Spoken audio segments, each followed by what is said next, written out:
Welcome to our broadcast of the ODAC Baseball Championship Series, Game 2 between the Shenandoah Hornets and the Lynchburg Hornets. Shenandoah, the 12-5 victor in Game 1, and Shenandoah will be the home team here in Game 2. Shenandoah starter Riley Owen on the mound right now, making his warm-up pitches as he's preparing to face a Lynchburg ball club that jumped all over Shenandoah in Game 1, scoring 3 runs in the first and 1 run in the second to take a 4-0 lead, but was not able to hold on to that as Shenandoah answered back with a 4 spot in the 4th before breaking the game open with a 5-run 7th. I'm Scott Musa along with Mark Robertson. Mark's back, ready to go. I think we're in agreement we cannot handle another 3.5, 4-hour ball game. That was a long first ball game that we had here in this championship series. Well, my friend, I'm holding you solely responsible for that because you did talk about the sub 2-hour 2-0 ball game that we had up in Winchester at your place earlier this year with that same pitchers on the mound, right? So exactly. I thought maybe we could do it again, but there was 12 hits after the 2 innings of that first game, and it was just one of those deals where we were like, we're going to be here a while, and we were. We had 2 teams that were pretty patient up to the plate, so that a lot of pitches were being thrown, a bunch of hits, and it went back and forth. And obviously now Shenandoah up a game halfway home to clinching its 3rd straight championship.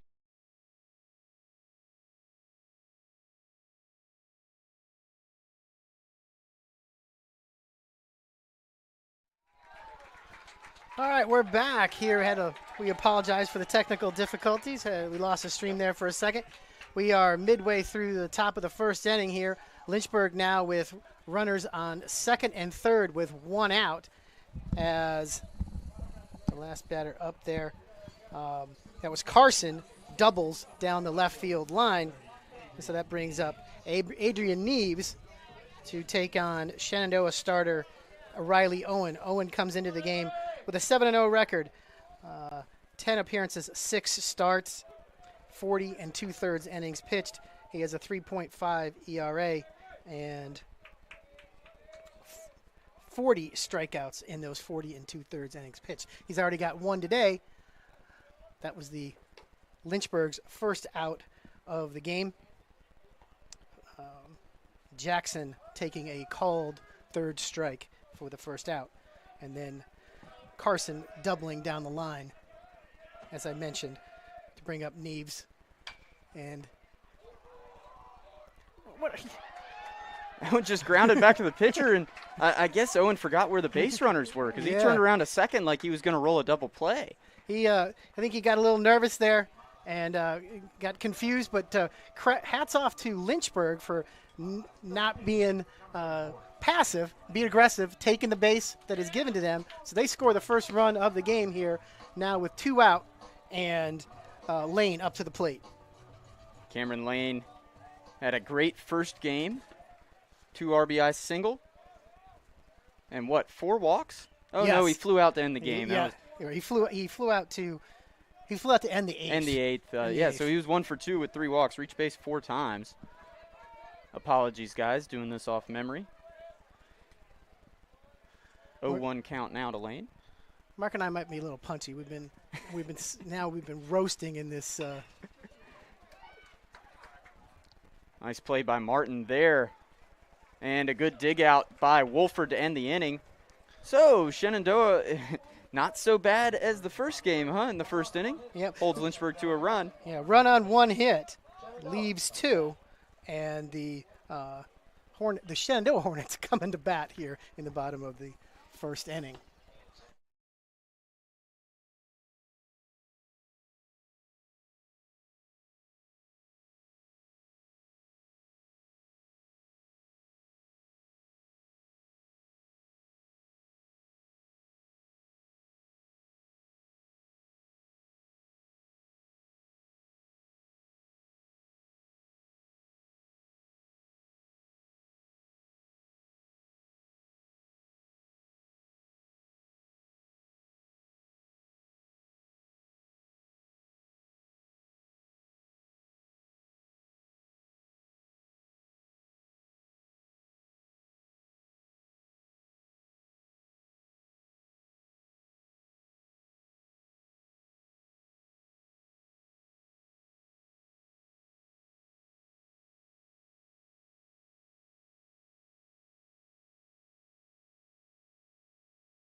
Back here in Lynchburg, Virginia, James C. Fox Field, headed to the bottom of the first inning in Game 2 of the ODAC Baseball Championship Series.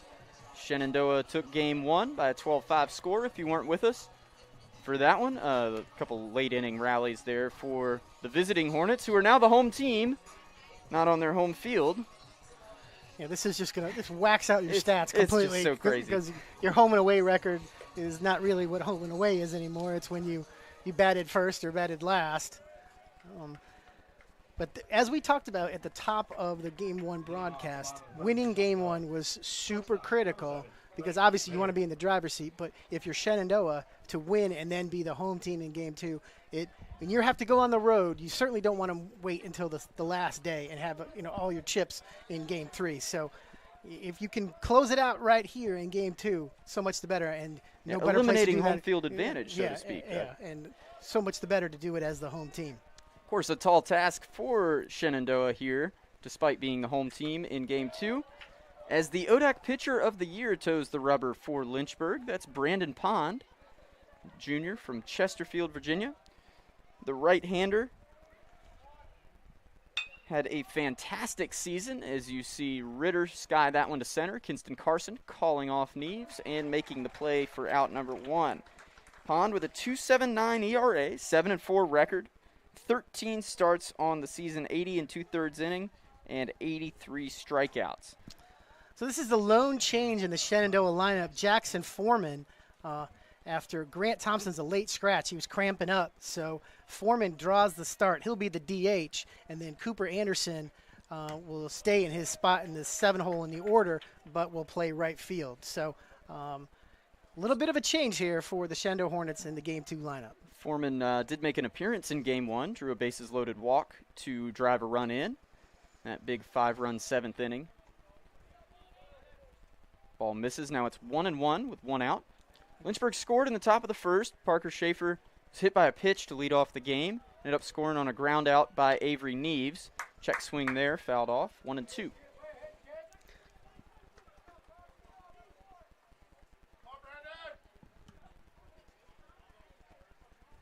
Same defensive infield for the Hornets, except swap out at catcher. Chris Martin earned the start back there in Game 2. Martin, a local product, Liberty High School in Bedford. Collins at third, Long at short, Alvanos at second, and Jackson playing first. That one stroked sharply down the line and it just hooked foul. Oh, man. That hit just on the outside of the line.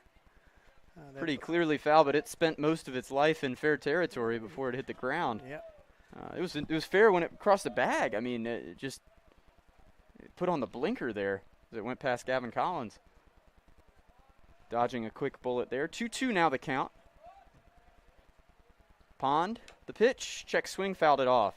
Nice job by Foreman to fight that one off. And very late. Same defensive outfield for Lynchburg as well. Neves in left, Carson in center playing quite shallow, and Schaefer in right, he's also shallow. He's been perfectly positioned all day. That one in on the hands, grounded to short. Long takes his time with the throw, but it's a good one, and there's out number 2.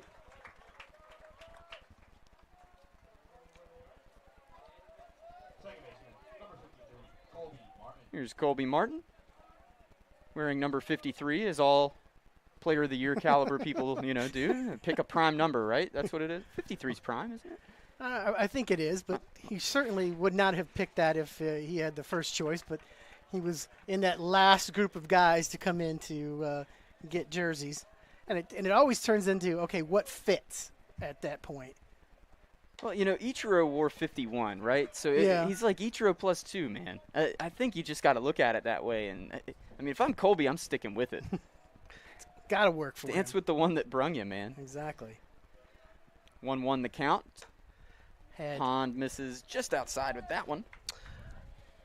Mikey Paul, who was the Player of the Year in the ODAC in 2014, he wore 54 for the vast majority of his career. I remember that.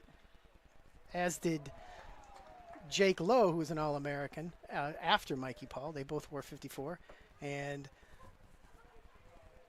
Another hit for Colby Martin, so he extends his hitting streak now to 16 games. You know, Martin, I mean, obviously he's a strong hitter. He's one of the best hitters in the country. He might be National Player of the Year for all I know, but he's done a nice job just finding holes today. A couple soft contact hits. I mean, but he understands, you know, you put the ball in play and get some traffic on the base paths, you're going to put your team in a good spot. Exactly. And put pressure on the defense. Pretty big lead there for Martin. And Brandon Pond notices that too and gives him a checkup over there. He's got, I believe he has 22 stolen bases, 24 stolen bases on the year. That's second in the conference, only to the man standing in left field, Avery Neves.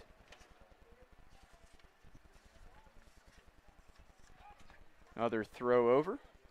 Martin dives back forcefully enough to lose his helmet on that one.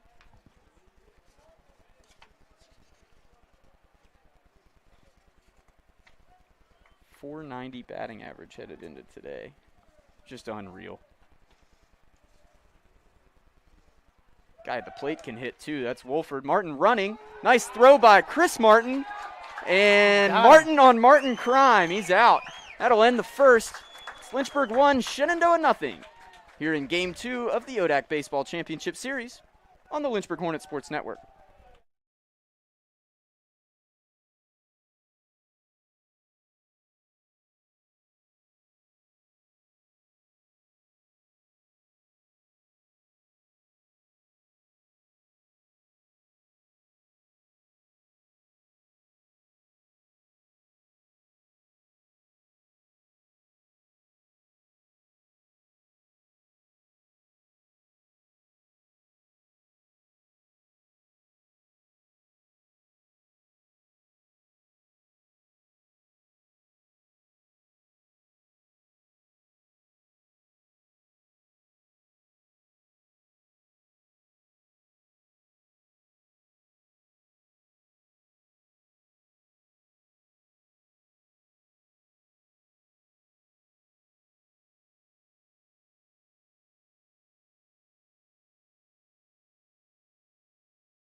Back here for the second inning, Game 2 of the ODAC Baseball Championship Series.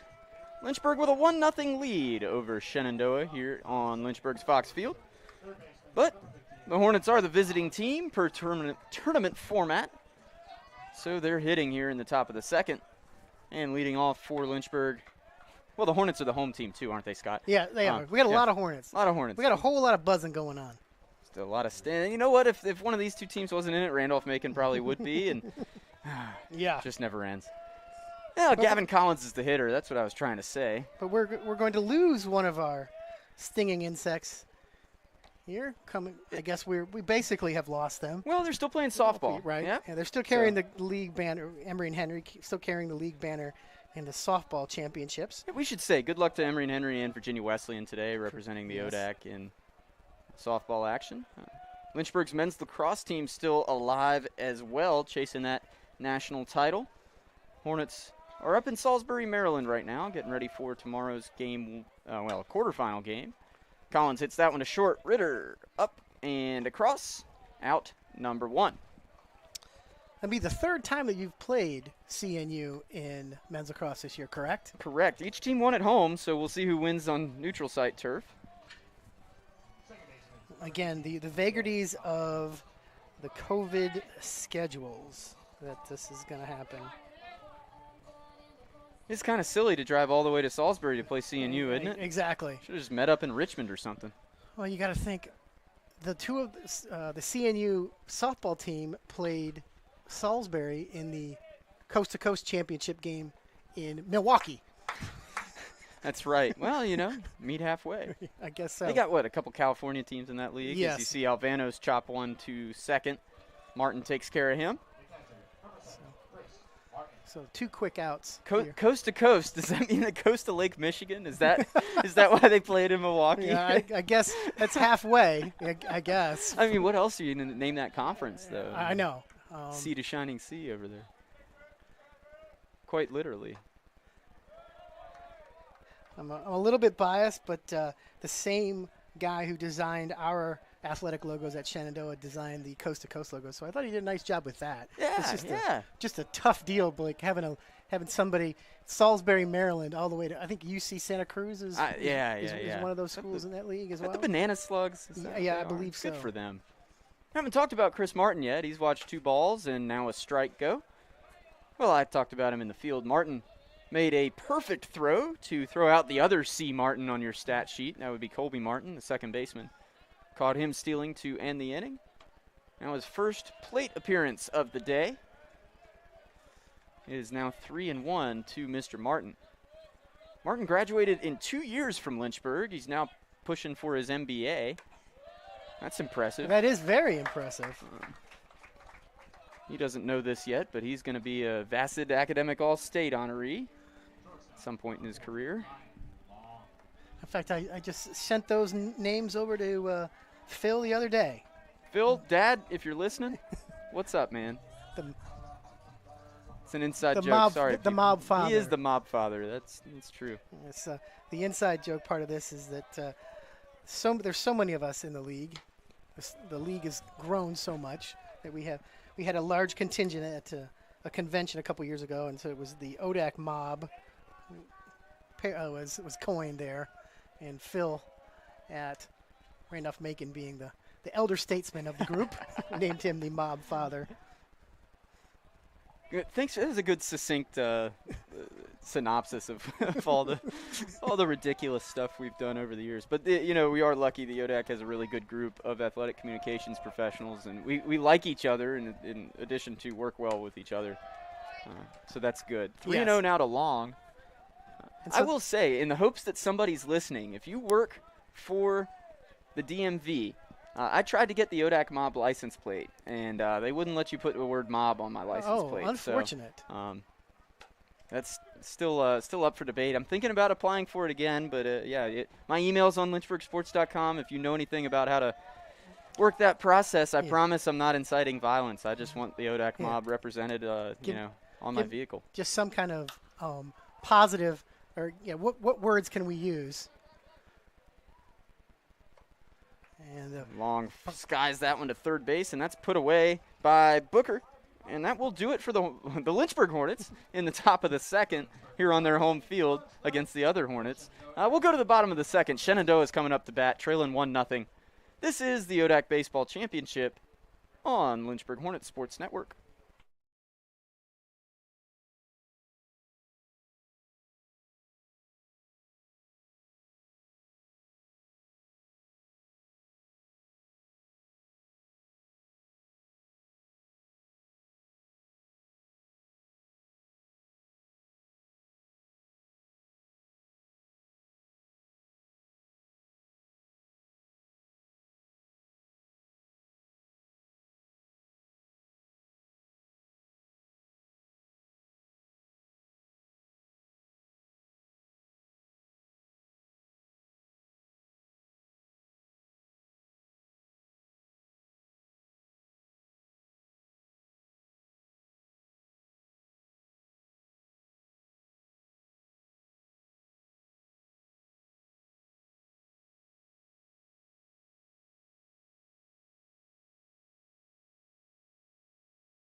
Bottom of inning number 2, game 2 of the best of 3 ODAC Championship Baseball Series. Mark Robertson and Scott Musa riding along here with you. Shenandoah took game 1 earlier this afternoon. Now the home team here in game 2 on their not home field. We're in Lynchburg, Virginia. Still, we didn't pack up and move. No, that'd have been a quick trip if we'd have gotten from Lynchburg to Funchester in a half hour. Is Funchester fun again, or are things back open up there? Yeah, things are pretty much back open again. That's good. I'm glad to hear it. Yes. Apple Festival will go on as planned. We did have the bloom, You know, it was a little bit different. No parades at the Bloom, but we still did have it, so Okay. that was good. Yeah, what's a festival without a parade? I know, that part was disappointing. Hopefully in 2022. Yes. No swing on that for Wolford. Wolford making his, well, unofficially his second plate appearance of the ball game. Colby Martin was caught stealing to end the first inning with the Shenandoah first baseman at the plate. So he's seen quite a bit of Brandon Pond here, ahead 2-0. Swinging there, and it's fouled off the catcher, Chris Martin.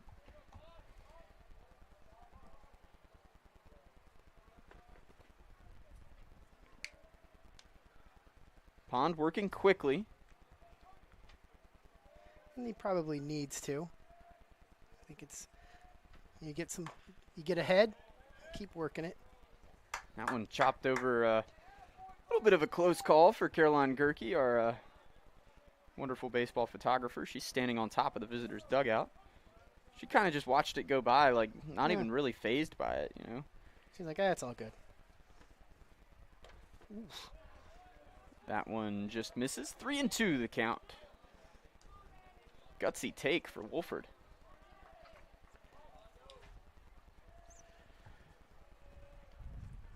Pond, the payoff pitch. Missed with ball 4.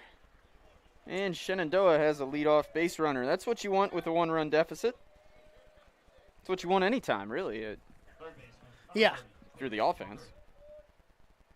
We'll take it if you're a Shenandoah fan. Both teams with 1 hit.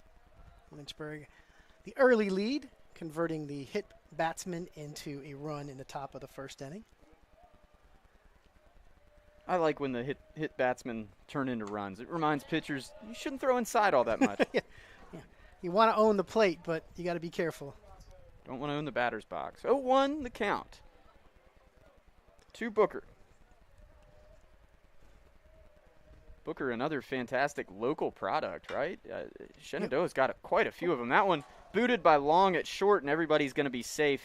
That should go down as an E6 on the Lynchburg shortstop. It indeed does. Yeah, that was an easy one. You and I think disagreed. We agreed, but we disagreed with Mr. Weaver on that call. When the 8th inning or? Yeah, that was an error on Booker, wasn't it? That he called. It ranged over and. Yeah. Yeah, I thought that was a very tough play.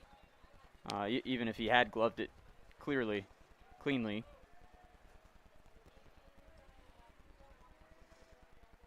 Well, first and second, nobody out for SU. Pond gets another grounder. This one fielded by Long. The turn, and he beat it out, says the first base umpire. That was a close play.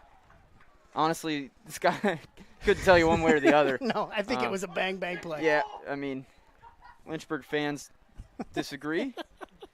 That is the first out of the inning. The elderly gentleman, 75 feet, or maybe more than that, maybe 50 yards from the play, had a better view than the umpire 6 feet from the play. Yeah, I mean, who am I to judge balls and strikes from this angle? Now, we do have the benefit of the cameras here on Max's monitor. We do. Which, you know, I judged a lot of balls and strikes when I played center field, I'll tell you that, and I let them know. But up here, it's pretty hard to tell. I mean, high-low is pretty easy, but in or out, just kind of got to judge on the catcher. So, Cooper Anderson, the right fielder here in Game 2, up to the plate. Anderson, late addition to the infield lineup, right? I mean, or the on-the-field lineup. Yeah. Scheduled to DH, and then when Thompson came down with the cramps. Shifted Foreman into the DH role, and then Anderson playing right field. This is the first time he's played right field all season long. I think this is the first time anybody's been in right field except for Grant Thompson this year. Cooper's played in left and in center, but Thompson holding down right field for the last couple of years. That one fouled back, but it's going to put a dent in somebody's rod. Well, part of the hazards of coming out to the ballpark, right, Scott? Yes, exactly. I parked all the way up on the other side of the gym. In Winchester, where we play, I park about as far away as I can get from our field. I figure the 2-minute walk to get to that is much more worth it than hearing the alarm go off and know that you have a shattered windshield. Yeah, unless you got to deal with safe light or something. I still don't want them having to come out and right. change it out. Yeah, it's a pain either way. Exactly. 1 ball, 2 strikes. Fouled out of the catcher's mitt. Martin couldn't squeeze that one. Anderson will stay alive. 1 out, runners on first and third. Wolford drew a leadoff walk, and there was an error in the infield, and a fielder's choice led us to this point. Brandon Pond looking for a double play ball. That one swung on and missed and dug out by Chris Martin, though he didn't need to. First base is occupied. You're right. Kept the runners where they're at, though, and that's out number 2 as Anderson's down on strikes. Here's the center fielder, Delaverne. Center fielder, number 8, Henry Delaverne. Shenandoah did not get much production out of the bottom third of the order in game 1. Delaverne looking to change that here. Single would tie it. Which makes you wonder, are they going to go steal stop again here, try to steal a run and tie this game up? I don't think it's a bad idea. Although you don't have as much speed on third as you did last time, right? It was No. Booker on third. Correct. And, yeah. Wolford, for all his merits, not the most fleet of foot. Like I said, he's a smart base runner, but you're right, he's not fast. There's another strike from Pond. 1-1. 2 outs. Lynchburg with a 1-0 lead. Bottom of the second. Remember, Shenandoah the home team per the tournament format. Delaverne hitless in game 1. Martin can't handle that one cleanly. His average now down to 278. And Madigan is going to move up to second on that play. The ball wound up uncorralled in front of Martin, and that was apparently also called a ball. So 2-1. I mean, Scott, that was down the middle. Yeah. I know he didn't catch it cleanly, but that doesn't matter. It's where it crosses the plate. Correct. Yeah. Well, is what it is. Talking about Pond changing misses with that one. the strike zone from something that's 3-dimensional to something that's a plane, just the front of the plate, which is gonna be more dramatic than I think people realize. I mean, also in Division III, I don't think it's going to make that much of a difference. The variance with strike zones is vast. This one skied out to center. We can continue this conversation next half inning, as Kinston Carson will put that away, and another 0 put up by Brandon Pond and the Lynchburg defense. Skirts around the error. It's 1-0 Lynchburg, headed to the third here on the Lynchburg Hornets Sports Network.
Top of the third inning here on Fox Field, University of Lynchburg, the away team on their home turf. And the Hornets will have Parker Schaefer leading things off at the top of the order. Schaefer was the one hit by the pitch and ended up scoring that first run of the game. Lynchburg pushed a run across in the top of the first, once and again. Parker got hit again. What a day. He hit his first career home run. That's his third time getting hit today. But if you plunk him, he can't go yard. No. That's the truth. We'll bring Jackson up, who was 0 for 1. I think he took a called third strike. That was during our time when we were off the air. Garrett's glad you missed that one. So if it was not on video, it didn't exist. That's what he'll tell you. I did ask him between games if he'd ever hit a ball that far before, and he just laughed. But I was serious. I was seriously asking. That home run he hit in the first game was absolutely demolished. Crushed that ball. 2-0 now, hitters count. Looking to do it again.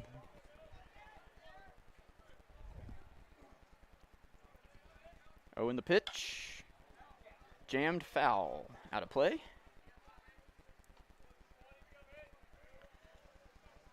Nice to see a pretty good contingent of Lynchburg students still here despite graduation ceremonies happening yesterday and exams being over. The 2-1, that one's put out into the gap, and it will split the outfielders. Schaefer moving around, and it's going to be picked up. That's going to score one. An RBI double to right center for Garrett Jackson, and he's fired up out there at second base. You go 2-0 on him, you got to bring it in, and Jackson was waiting on it, and he just smoked it into the gap in right center. Puts Lynchburg up now 2-0. Nice piece of hitting there by Jackson. Found a barrel, got jammed on the 2-0, and then he stroked the 2-1. Two opportunities out, but like you said, reaping the benefits of being ahead in the count. And that's been not been the knock, but that's been the concern with Riley Owen. That one hit sharply as well out to left center, and that's going to get down as the outfielders were shaded in the gap. Kinston Carson with a double. Jackson had to hold up to see if it would be caught, but he'll score as it got to the fence. Delaverne was a little out of position there, or hard to say out of position. That's where he was supposed to be, I'm sure. But nobody able to get to that one despite its hang time. We've seen a few like that today there, Scott. Yeah, that ball was up there for a long time, but Delaverne came up about 3 steps short on it. And so assistant pitching coach Rick Krauscher, a former major leaguer, will come on out to talk to Riley. And as I was saying before the double, that's been the concern with Owen was, can he consistently throw strikes? He is really the Hornets' third pitcher. The number 2 starter, Jacob Favor, came up injured right before when he was in the bullpen during the first week of the championships. So when we were playing Hampton-Sydney, and so they ended up going to Calvin Pastel for that game 2. Excuse me. And Owen went in game 3 and got the win. He moved up to be the game 2 starter last week against EMU, obviously getting the ball here in game 2. But it's always, Riley's got a great record. He's 7-0. But can he consistently throw strikes? I mean, this is the biggest spot he's been in all season long against the best team he's probably pitched against all season long. Yeah, well, certainly this part of the order will make you earn your keep as Avery Neves steps back in. Neves with the RBI ground out in the first for Lynchburg's first run of the game. Couple of doubles here, plating 2 more. Kinston Carson on second with nobody out. Neves now in an 0-2 hole, however. There's your strikes.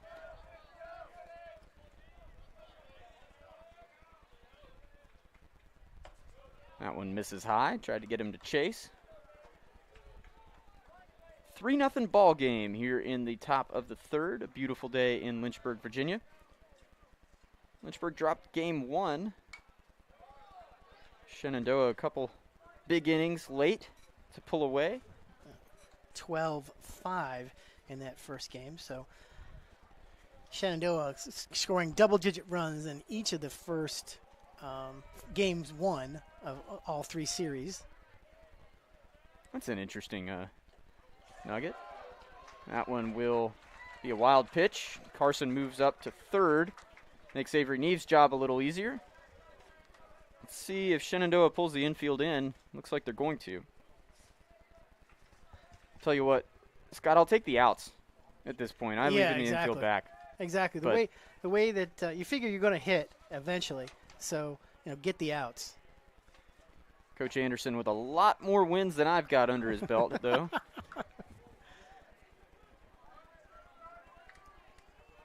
He's looked at one there that I honestly don't know where it missed. But 3-2. Breaking ball back to the pitcher. Owen looks Carson back and just about throws it away. He did. And going to go down as a throwing error on the pitcher is Wolford. Wolford said he stepped on the bag. It looked like he beat him to the bag, and Neves is called safe. And then Coach Anderson, he's out there to talk about that. He's like, hey, I think he got there. But that's, again, I think that's Riley Owen not understanding the situation. He did a good job. He fielded the ball. He looked the runner back, but then he looked him back again, which made him rush the throw, and that causes him to have the error on the play. And so now you've got first and third now with nobody out here in the third inning. Yeah, just a little bit of squirrel in the middle of the road kind of energy there, and it just unable to make the prompt decision. And now Anderson he's done saying his piece to the first base umpire. Now he's going to go talk to his young pitcher, try to calm him down. And just to put a bow on that, your comment that Coach Anderson has a few more wins than you do as a coach. Game one win gives him 684 now for his career. He's 535 and 224 and 1 at Shenandoah, 684, 312 and 2 combined with Shenandoah and James Madison. That is a lot of victories over a long period of time, and man, I think the most impressive thing is to win, just like Lucas did this year, winning 30 games in a pandemic-shortened season. That's not an easy thing to do. Right. That means your team had to stay healthy, too. And right. I know we talked about this at the top of the first broadcast as we're going to have a pitching change. We can stay on and talk because I'm okay with exploring this even more. I mean, that means your guys did what they were supposed to do, and, yeah, I know that I'm certain this is the case with Shenandoah, too, but you've lost some guys, maybe just to quarantine, not actually getting sick throughout the year. But your team as a whole was able to do what they were asked to do, stay healthy, which, obviously in a college setting, a residential setting, certainly is a really challenging thing to do. Yeah. We had one team this year that had one kid get sick, and then it ran through that entire team almost instantaneously. Kind of made jokes about it, that team was they were the first one to herd immunity because you've got whatever their roster size, and they had definitely gotten over the 70 or 80% mark of human beings that had been exposed to COVID. So it's not easy, and especially when you're asking kids at that time of their lives to be not social anymore. Mm-hmm. That's really, really difficult to do because that's everything that they've not been raised on, but everything that they're about is like being with their friends and hanging out and doing all these things. Why you go to college, man? Exactly. And to turn that over, turn it 180 degrees is not easy at all. Yeah, so definitely, a ton of credit goes to that group. And, I got to shout out, we were talking about Lynchburg's ODAC championships. Women's basketball, women's swimming made it through the entire season without a positive test on the team, which just, day one of practice this semester to the championship trophy being up, not a single positive test. And that is absolutely incredible. And, that's total buy-in from the students. And, those kinds of teams deserve to win championships. Exactly. That was a big championship for the women's basketball team. Coming to coaching change right before the season starts, and obviously everything changed. You're not going down to Salem, everything on campus, and I know that Roanoke was the preseason favorite. And then Bridgewater went through the entire regular season without a loss, and then couldn't play in the conference tournament because of COVID. So, hats off to Lynchburg for getting it done when it mattered. Well, we mentioned as we kind of took that hiatus, a pitching change for Shenandoah. And so they went to away from Riley Owen and going to Michael Prosperi. And Prosperi is a junior he's actually a fourth-year junior. Michael came in 4 years ago. His sophomore year, he missed the entire year with Hodgkin's lymphoma, and was able to come back a little bit last year. Obviously, got his year of eligibility, or he came back during his sophomore year, pitched once, but got his eligibility back there. Last year, pitched, didn't, everything was closed down, and then now here he is again. Prosperi is he's a lefty with 2.92 ERA. He's the kind of guy that he's going to always be around the plate, and Coach Anderson likes to use him in big ballparks because he's going to throw a lot of fly balls. And so I'm not surprised to see him here early in this spot. Yeah, well, he went to the wrong school if he's throwing a lot of fly balls at the Shenandoah ballpark, but he's perfect for this field here today, and it sounds like the right move out of the bullpen. His freshman year, yeah, he had the start in the ODAC championship game against Roanoke back, I guess that was in 2018 when we were still playing at the Hillcat Stadium. So used to playing in big spots. That one's fouled off and out of play by Lane. Obviously, somebody who's quite familiar with overcoming adversity as well.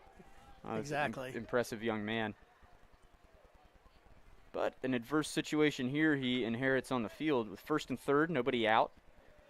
Cameron Lane, who's been one of the more productive Lynchburg hitters today. Prosperi misses outside with that. 1-2 count. Speed on the base paths for Lynchburg. Carson at third, Neves at first. Prosperi the set. And the pitch. And that will hit Cameron Lane and load the bases. Another hit by pitch. This one with a breaking ball. And that's one of those things like you can't hit a kid 1-2 with a breaking ball. That just got away from you. The only positive there is it does set up the double play at any base, or the force at any base. Yep. Infield, corners in. Middle infield and double play depth. Good speed at the plate for the Hornets and Gavin Collins, third baseman. Swings and misses at strike one.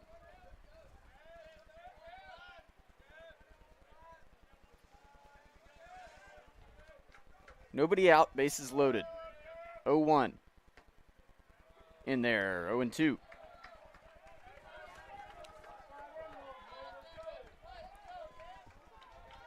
Collins adjusts his batting gloves. Looks down at head coach Lucas Jones for any signage that may be passed along. Prosperi set and delivers the 0-2. That one fouled back sharply. That's the first time I've been glad we had the net here, Scott. That one would have stung the hands a little bit if you try to make a play on that.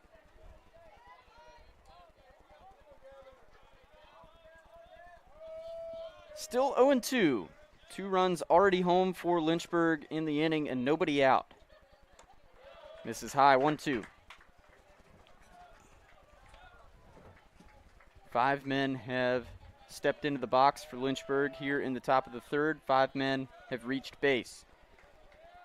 2 hit by pitch, 2 by way of the double, and 1 thanks to an error by the now departed pitcher, Riley Owen. Collins spoils a good breaking ball there to keep the count at 1-2, keep the at-bat alive. Anything but the strikeout here if you're Lynchburg. Got to put the ball in play, get a run home. Exactly, and I think if you're Shenandoah, you want Prosperi to take care of the hitter himself, so then you can set up the inning-ending double play. Another one fought off by Collins.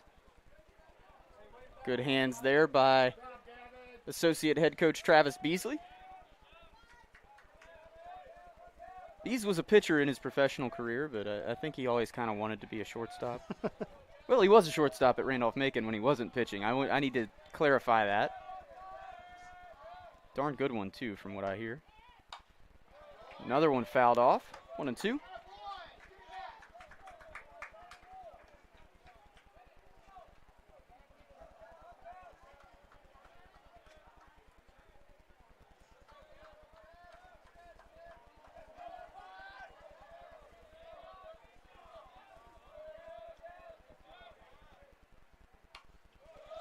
Is that fights easy off for- another one. I think we're at pitch number 10 at the at-bat. I was going to say, it's been a while. You mentioned Prosperi would be around the strike zone. He certainly has. This is 9 or 10 pitches now, and only one of them a ball. Excuse me, Collins just fighting him off. The 1-2 again. That one misses outside. We wanted to see if Prosperi wanted to see if Collins was going to be a little bit over aggressive and chase it. Good out pitch on 1-2. Yeah, I don't mind that, especially if you know you can live in the strike zone if you need to. Just get him off balance a little bit. Breaking ball missed again outside. 3-2. This has turned into a nice at-bat for Gavin Collins. After falling behind, no balls and 2 strikes. Lane at first, Neves at second, Carson at third. Gavin Collins facing the 3-2. Nobody out here in the top of the 3rd inning. Another one fouled off the side of Wakefield House. We'll put another hole in that building, as if there aren't enough already. So that's used, lacrosse obviously warms up goalies in there that use it for shooting practice and inclement weather, and it's a weight room. It's sort of a multi-purpose. Yeah, it's a lot of strength and conditioning. That's where Ed Smith lives. And Collins finally retired on strikes, goes down swinging. That looked to be a ball in the zone. I don't think he chased. That is the first out of the inning. And then, the area for teams to practice indoors in inclement weather. There's some drop-down batting cages in there, and the pole vault area, and we've done the ODAC outdoor pole vault and high jump there during bad weather situations. It's really it's a very functional space. It just it is what it is. it's experienced. It is, yes, well experienced. It's vintage. If you've never been to Lynchburg and stuck your head in Wakefield House, imagine they used to run track meets in there, which is just wild. It's a square building and tight turns. I was going to say, you're basically running in a circle. Now Vanos drops that one down the line, just foul. That one had shades of PJ's go-ahead double against Bridgewater last weekend in the semifinals. But this one lands on the wrong side of the line. It goes for strike 1. Yeah, I would love to go back in time, and as much as it'd be cool to hear the Gettysburg Address or see him sign the Constitution or whatever, I want to see a track meet in Wakefield House as well. Back in the day, they thought, oh, this is no problem. We can put a track in here easy. Now, if you talk to a track coach and say that you're going to build an indoor facility with anything less than a 200-meter indoor track, they're going to go nuts on you. They try to get a 300-meter track. It has evolved. Alvanos early on that one as well, hooks it down the line, foul.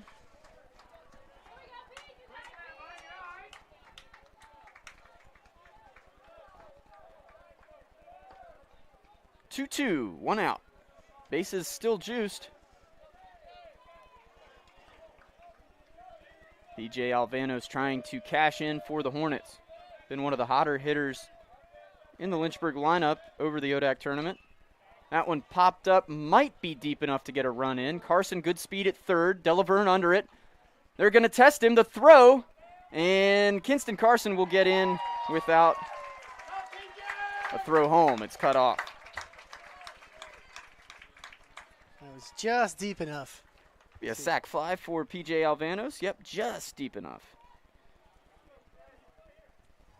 So Shenandoah right back where it was in game 1, down 4-0. Yeah, so I mean, if you're Anderson and his group, you got to feel pretty good about this, right? Yeah. I mean, and he splits the game up into thirds anyway, so he's going to say, all right, they've won. If you don't score in the bottom of you don't score any runs in the bottom of the 3rd inning, all right. We lost that one, but we reset it for the 4th inning. Just one run at a time. I try to take it in eatable or easy to consume chunks as opposed to trying to do it all at once. Subdivide, as my old music teachers would say. It's like you talked about in game 1. There's no 7-run home runs. You got to do it. A 4-run deficit was a heck of a lot more manageable than a 7. It's the same thing here. You just, all right, forget about it. You've got this many more outs in your pocket. Let's go use them effectively and chip away at it. Lynchburg looking to make that chipping a little more difficult. Chris Martin facing a 1-1 count. Prosperi nearly wriggling out of this with no further damage. It's just a sac fly on a play where he gave his defense a chance to make a play. Left-hander's done a good job since he came in, sans the hit by pitch.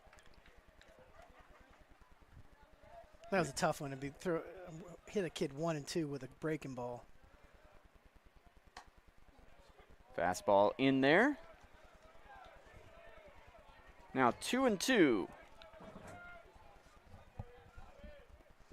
Outfield playing a little shallower than normal, but a single should still score Neves with 2 out. That one off the end of the bat, out of play foul. So you think you'd be out of the inning had the Owen been able to throw the ball accurately over to first base, because the sac fly would have been the 3rd out. Correct. So that was an unearned run that the Shenandoah Hornets have given up. Although Owen did inflict the damage on himself.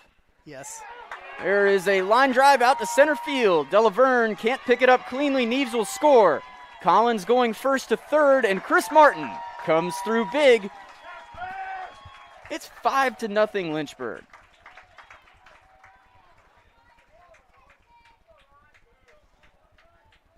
Not making that up, right? It is 5-0. You are correct. Okay. Yes. Board. Oh, there goes the board. Well, now it's 6.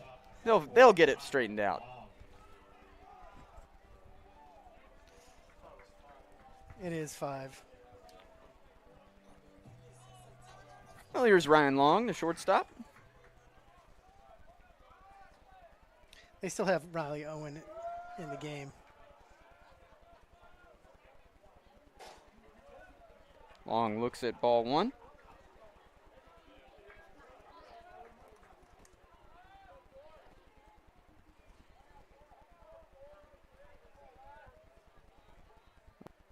To end the 2nd inning.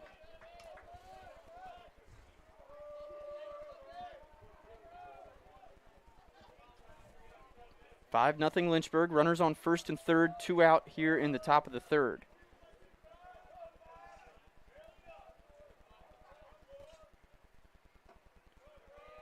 That one misses, apparently.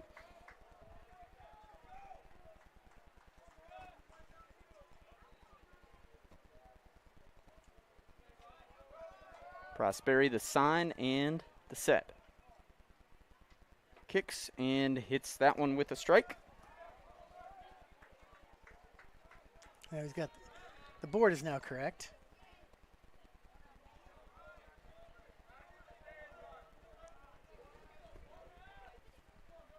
Three 3-1 the count to Long. Swung through that one. Now it's full. Martin will be moving with 2 outs.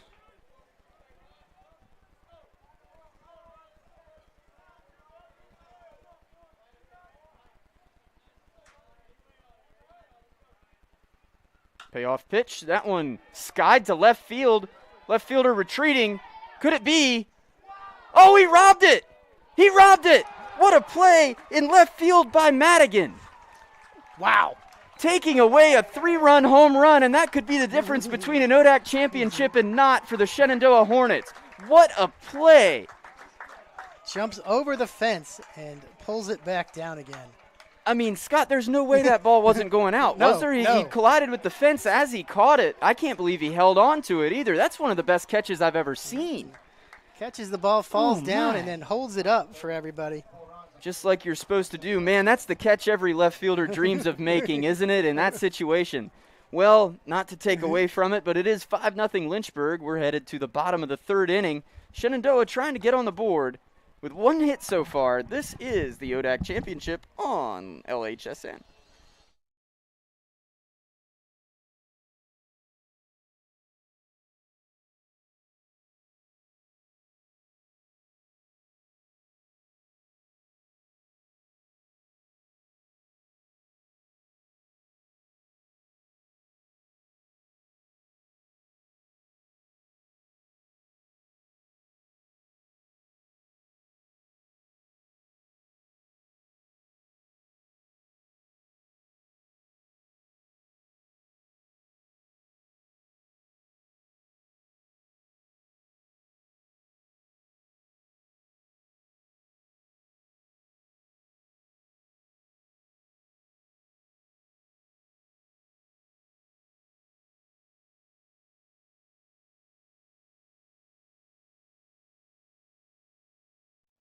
Back here for the bottom of the third inning.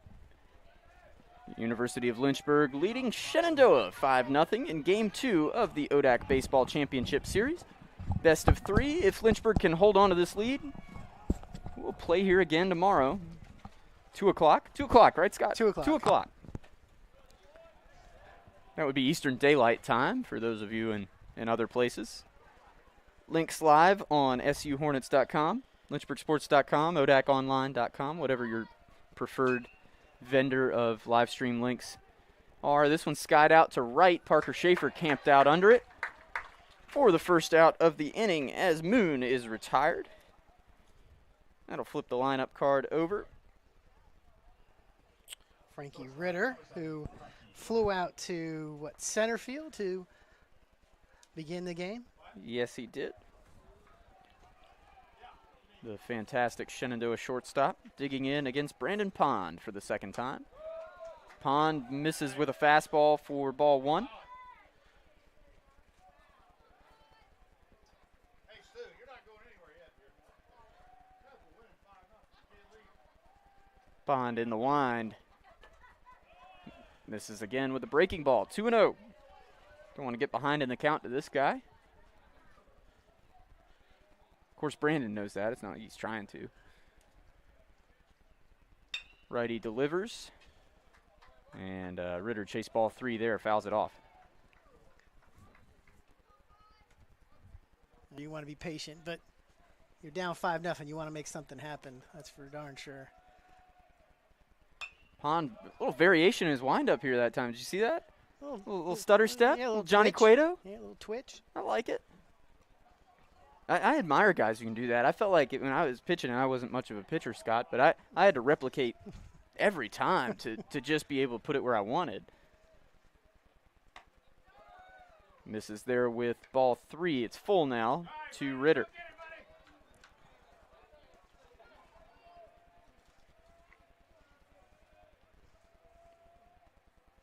Righty on righty, the payoff pitch. That one laced out into left field. That'll get down probably for extra bases.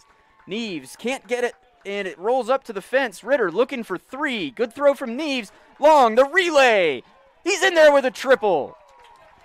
That's the hit Shenandoah needed. Yep. 1 out triple for the shortstop, Ritter.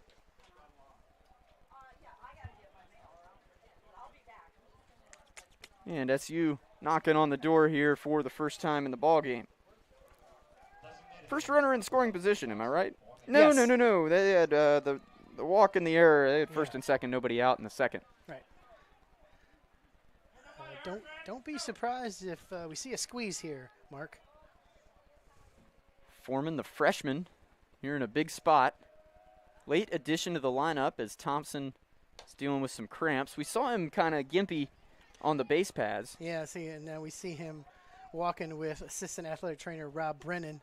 They're Walking up the steps toward us right now here at the Yes. top of the hill. That one swung on, fouled off. Doubt we'll see the squeeze now at 1-1. Yeah. I don't know. You never know, but I kind of like the 1 out or the 1 strike squeeze call. I'm here for it. But in a 5-0 game, probably if it was 1-0, different story. You don't want to give up outs. run into a Ooh. double play or anything. That one brushes him back. 2-1 now.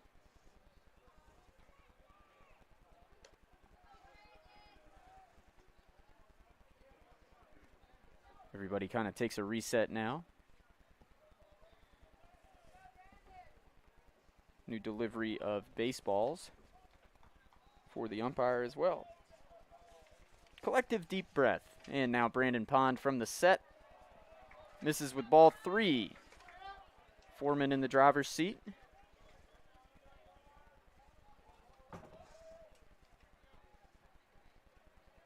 Gets the sign.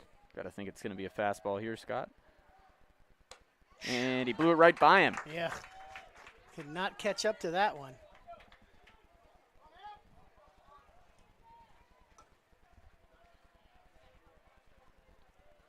Full count, runner on third, 1 out. That one popped up Will it stay in play? Collins going over to find out. On the warning track, one step and makes the catch.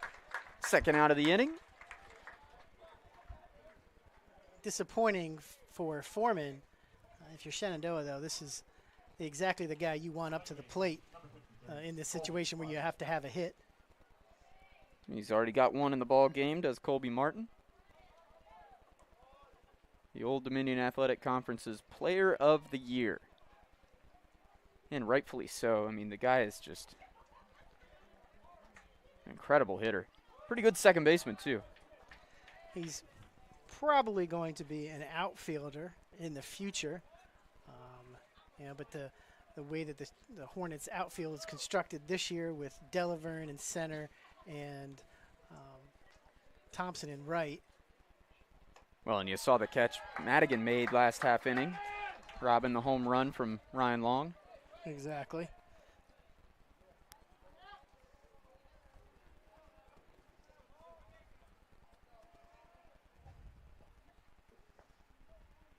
Pond a strike away from getting out of this one unscathed after the triple.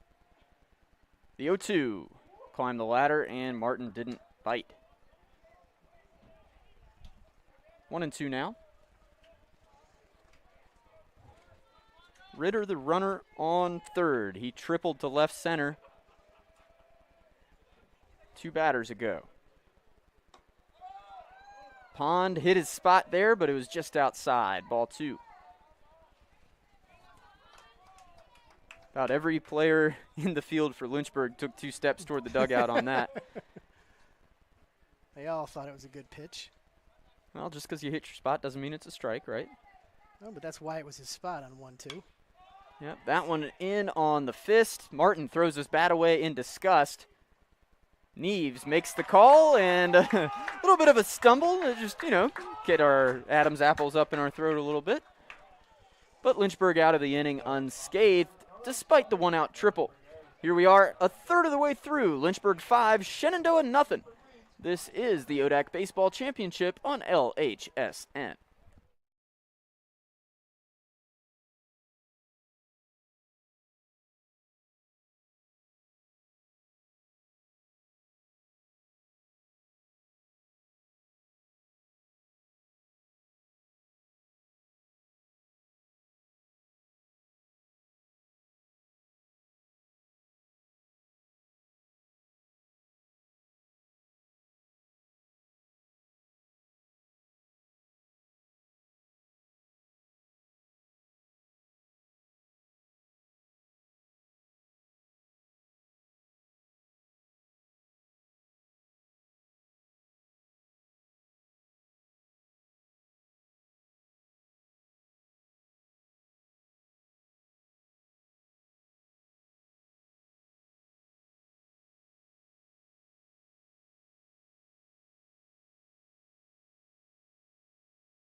Back here at Fox Field, Game 2 of the ODAC Championship Series. Lynchburg trying to even the tally. Hornets ahead 5-0 after 3.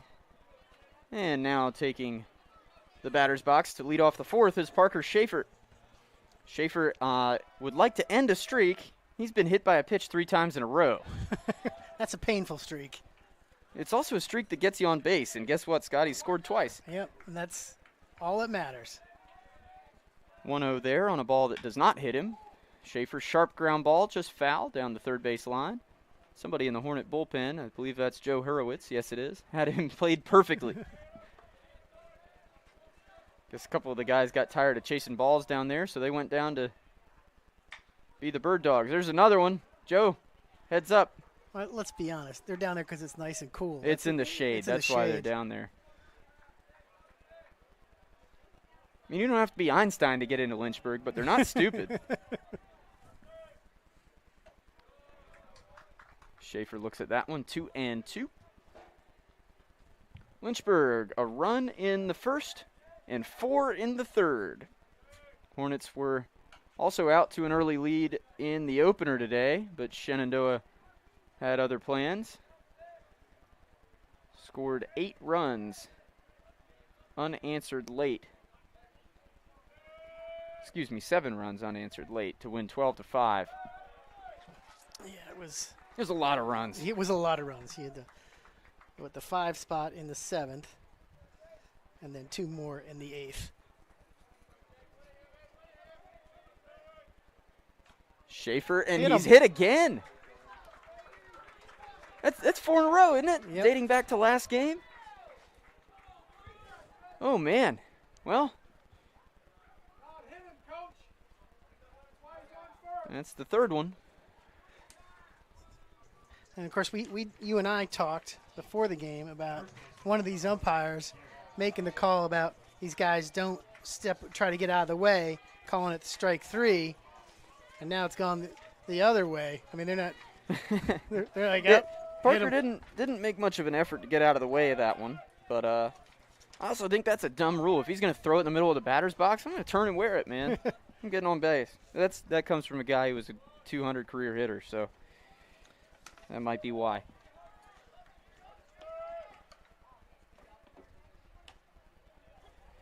I do find it interesting, though. Schaefer hit by pitch just 5 times all season. He's going to double that today. One more and he doubles it. One more he might charge the mound, too. Gets old eventually. I don't know, Parker on the least likely to charge the mound honor roll for the Lynchburg team. He's one of the nicest guys on the team. I think if you asked him before the game or before the series started, hey, you're going to hit your first career home run, but you're going to have to get hit 4 other times. Will you take that? And the kid would take it every day Absolutely. I mean, without even hesitating. I talked to him between games about it, and he was still just beaming about the home run. Of course, upset that they lost and, tired and ready to get something to eat, get back after it. But, yeah, I brought up the home run, and there was a pretty big smile there. Jackson swings through that one, and he's down on strikes. Second strikeout of the day, or of this game, for Garrett Jackson. And the second strikeout of the outing for Prosperi.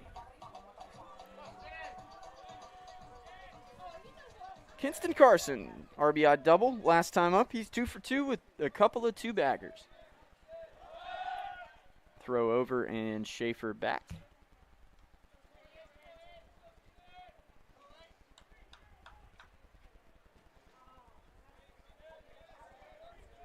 See if there's any appetite for Lynchburg starting the runners here. Hornets typically quite aggressive on the base paths.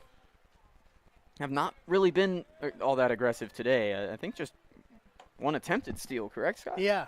I think it's just It's a situational. Yeah, it's just a function of how the game has gone. But this is a time where you might be able to. You want to get out of the double play, and Schaefer's a guy who can really swipe him, and Carson looks at a strike there. Now it's 0-2. I think you really go after it now.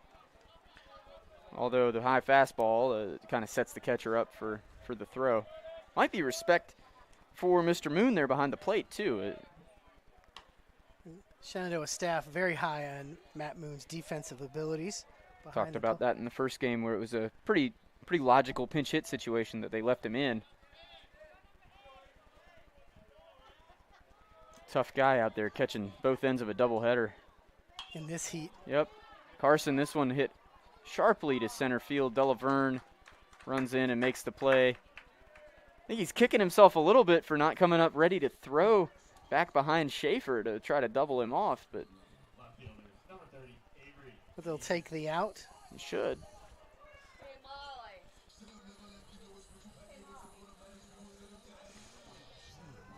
Avery Neves now getting the signs from the first base coach, Oscar Garcia, who is doing his best Tom Selleck this week with a mustache. It's quite admirable, honestly. I was telling OG I should have gone after that. Oscar graduating today. Congratulations. So is he on a GA? He's a graduate assistant. Yep. Yeah, so he'll be moving on. I mean, do you think, like, graduation's at what, Max? 6:30 tonight? Yeah, do you think he just walks off? He's like, well, I'm off the job. No longer in school. I'm done. Well, he's got an hour and 10 minutes then. Neve swings through that one. Yeah, Oscar, well, I don't think he's going up to walk. We got bigger fish to fry down here. His mom did fly in from Venezuela to see him graduate. So he might be going up to walk. And, well, I don't know. I think his mom would rather be at the baseball game, too. So Oscar played his college ball at Concord University, West Virginia.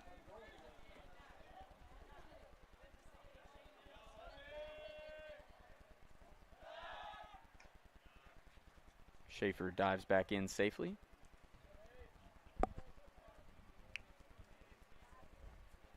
One and two, the count to Avery Neves.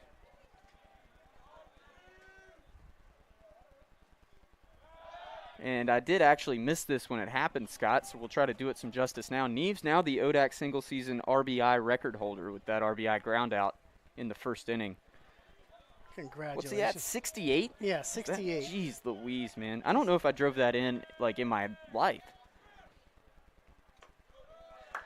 Again, in what, year 32 and 13 on the season? That sounds about right. Somewhere in here there's the thing. 32 and 13 is the Lynchburg record. That is amazing. 45 ball games. Darn near 70 runs driven in. That is wild. Coach Jones giving some instruction. That one brushed Neves back. I don't think it clipped him.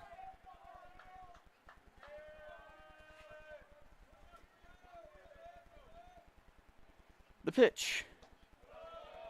Breaking ball in the dirt, and Avery will take his free pass. That'll bump Schaefer up to second.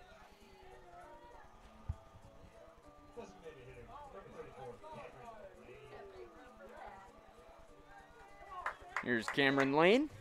Cam 0 for 1. He was also hit by a pitch last inning. Part of that 4-run third inning for Lynchburg. As we saw in game 1, 5 runs, probably not enough of a lead to feel very comfortable. No, I don't think the winning run in this game has been scored yet. Although with Brandon Pond on the mound for Lynchburg, it might be. It gives you a little more security, you got to think. Lane swings through that one in the dirt for strike one. Nice job by Moon to keep it in front. Keep the base runners where they are. Schaefer on second, good speed. Neves on first. Well, he leads the conference in stolen bases. Gapper should score 2. Especially here with 2 outs. Runners are moving. Lane with the swing. And I don't know if that was just to protect him. It looked like kind of a half-hearted swing. So 0-2 now the count. But a single will score 2. Yeah, that's big to get both of those guys up 90 feet and a single scoring 2 runs because you're going to be going on contact, obviously. Yeah, the 6th or 7th run, I think you could say with a little more confidence, could be the winning run. That turns this into a very big at-bat.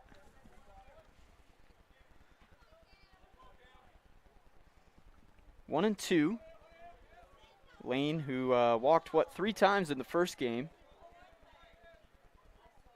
Have to work for one here. But I think Cam is thinking base knock and a couple RBI.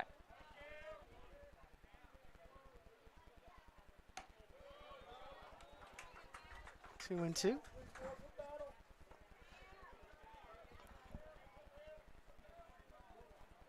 Twos across the top of the scoreboard. Couple of runners on base as well. Prosperi, the sign, the set, the kick, and the pitch. That one fouled off the end of the bat. Spoiled a good pitch, did Cameron Lane. We'll do it again at 2-2.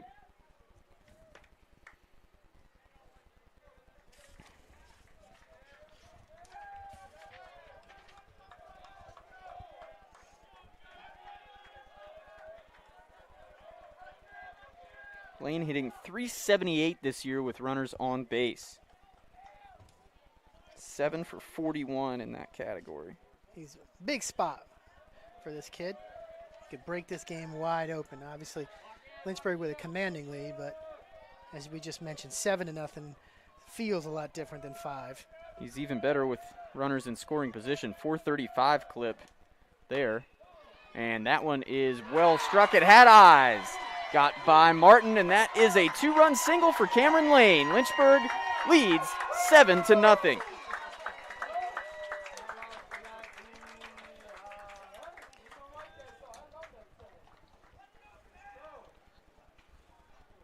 Well, Prosperi got the ground ball he needed. It just snuck right under the glove of the diving Martin. Lynchburg getting some key insurance here in the 4th. With 7 runs on, is that right? Just 4 hits? Yep. Let me look at it again. Yep, 4 hits. 4th hit of the ball game for the Hornets. Shenandoah 2 errors. Gavin Collins not joined the hit parade yet. Grounded out to short and struck out the past 2 innings. Lane breaking it for second, excuse me. The throw gets into center field. Cameron Lane stole second base. He stays perfect on the year in stolen bases, now 11 for 11. Really efficient offensive player Cam Lane has been.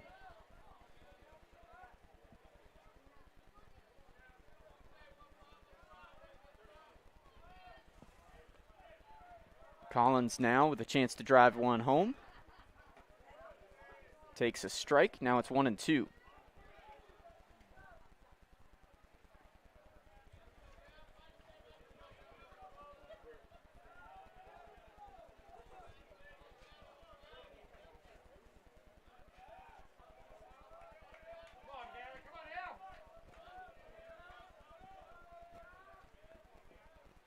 Prosperi.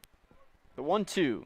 That one is into left field for a base hit. Lane coming around. The throw is a good one, and Cam Lane is thrown out at home. Another really nice defensive play by Madigan to end an inning and snuff out a Lynchburg rally. But the Hornets get 2, and Lynchburg leads 7-0 through 3.5. This is the ODAC Baseball Championship on the Lynchburg Hornets Sports Network.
Bottom of the 4th inning upcoming here on Lynchburg's James C. Fox Field.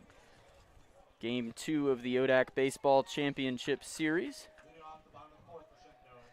Lynchburg up 7-0, 7 runs on 4 hits, 1 error. Shenandoah no runs on 2 hits. They have 2 errors. And 4-5-6 for Shenandoah here in the bottom of the 4th inning.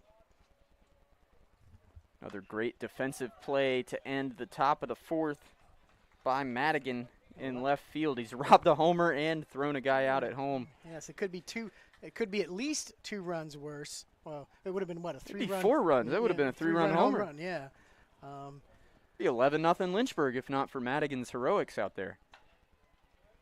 You and I were kind of talking beforehand about the all-tournament stuff. You know, I think he might have Making played a case, huh? played his way. He also had a couple of doubles earlier, right? Mm-hmm. This guy could find his way onto the all-tournament team as well. Wolford walked his first time up. Shenandoah's cleanup hitter, looking to get things started here in the fourth.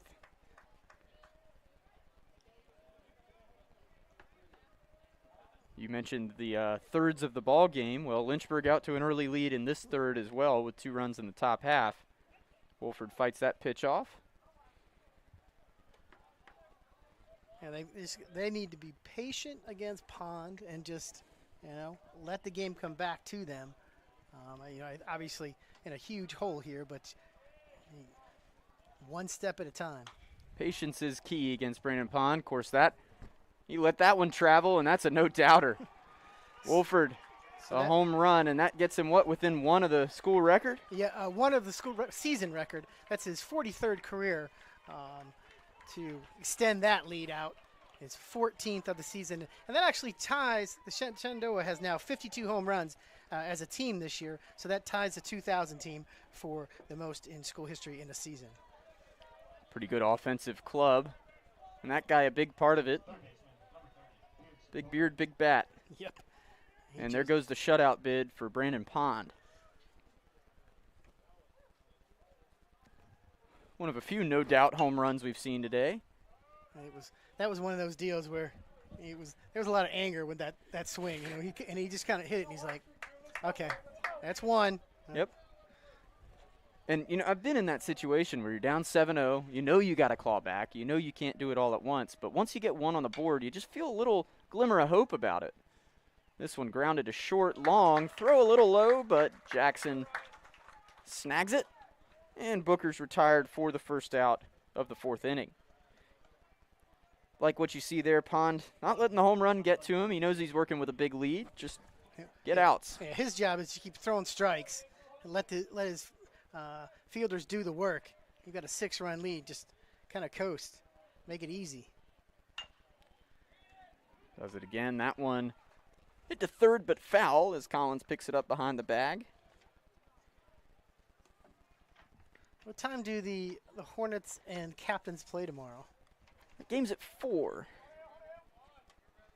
But check-in for COVID protocols is at 9:30 a.m. Oof. So we are headed to Salisbury. Myself, Joe Hutzler, Aaron Farina, the athletics communications crew here. And if all things remain the same, Scott will be here with you tomorrow on the webcast. Thanks for pinch hitting for us. I appreciate it. No problem. I'm disappointed I won't be able to be here, but glad for the reason. This is one of those deals where you do everything, help each other out. This is what needs to be done. That one hit sharply to third. Collins blocks it with his chest and throws across the diamond for the out. That's how you play third base at University of Lynchburg. It's the only way to do it because sometimes you don't know where that hop's going to go. Gavin, a freshman, but he's learned that quickly. And I hope you don't take that one in the chops. Yeah, we have joked about, and I don't know if you're out there, but getting maybe a dental insurance company to sponsor it over there. 2 outs now in the bottom of the 4th. And there's ball 1 to Cooper Anderson. Coach's son struck out his first time up. Watch his strike 1 there.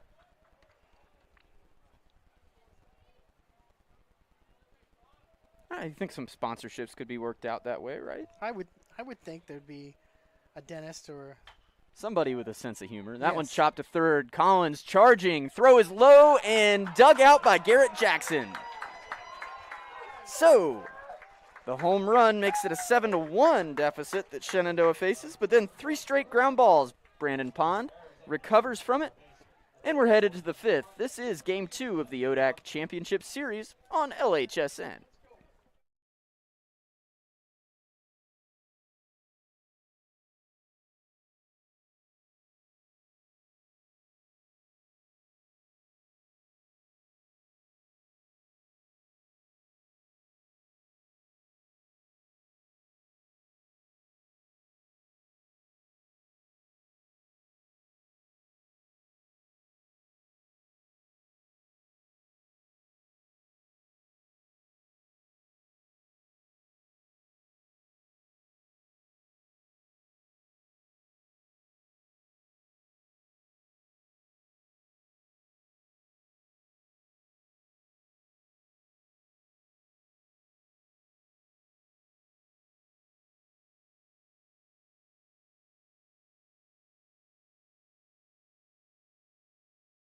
Mike Yusa.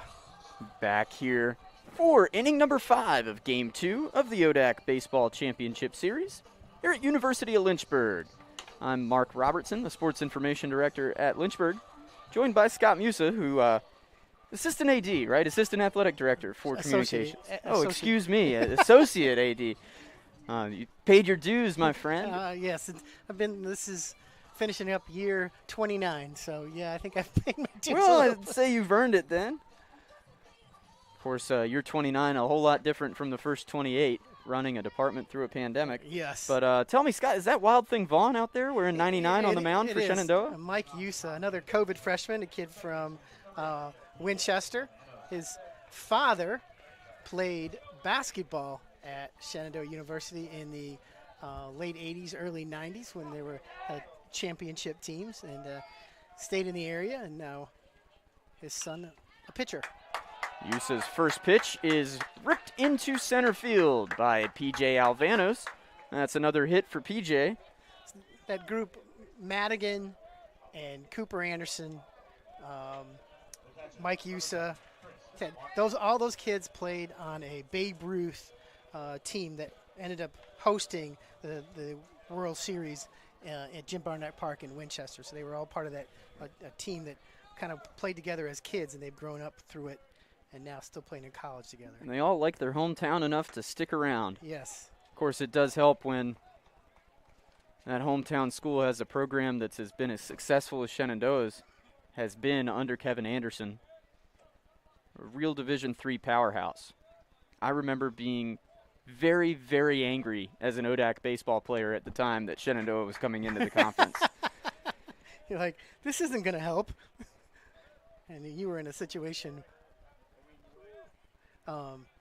in that situation at Emory and Henry, trying to build a program, and you're like, you're making it much more difficult. Well, we'll put it this way. My junior year, we were the 3 seed in the conference tournament without Shenandoah there. My senior year, we got swept by them on senior day.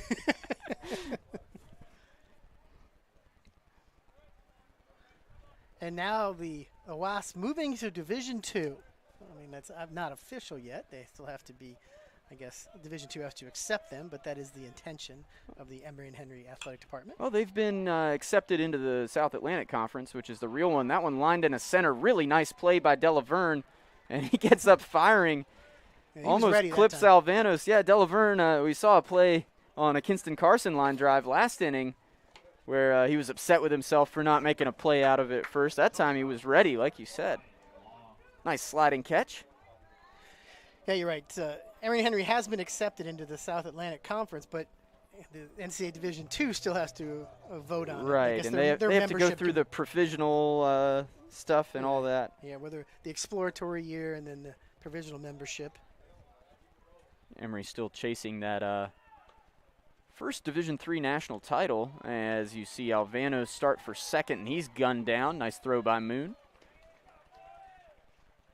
Either way, sad to see my good friend Joe Matthews and some of the coaches I'm still close with down there, Coach McCall, baseball coach, leaving D3. D3 is obviously a huge part of my life, and that's a huge part of why it is the good people down there, and I know they're going to do good things in Division II, but I think that it's a they're sad moment. Yeah, but they're making a good move for their institution. They feel like they can save a heck of a lot of money with the travel.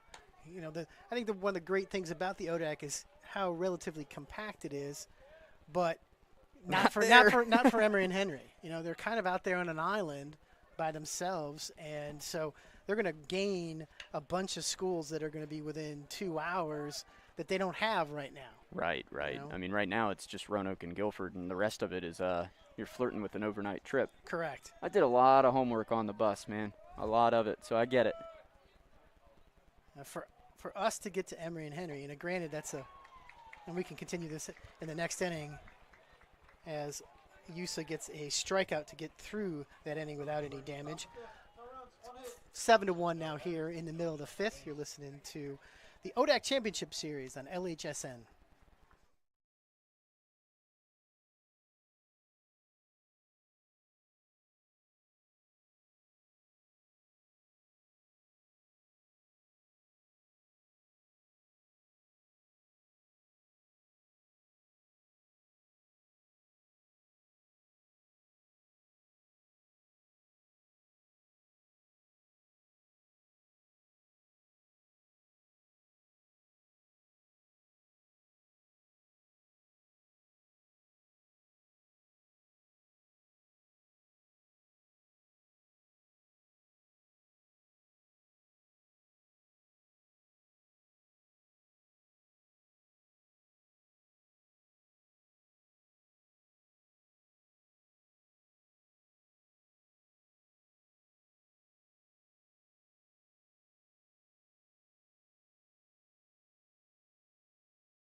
Back here for the bottom of the 5th inning, Shenandoah trying to continue carving into that 7-1 Lynchburg lead.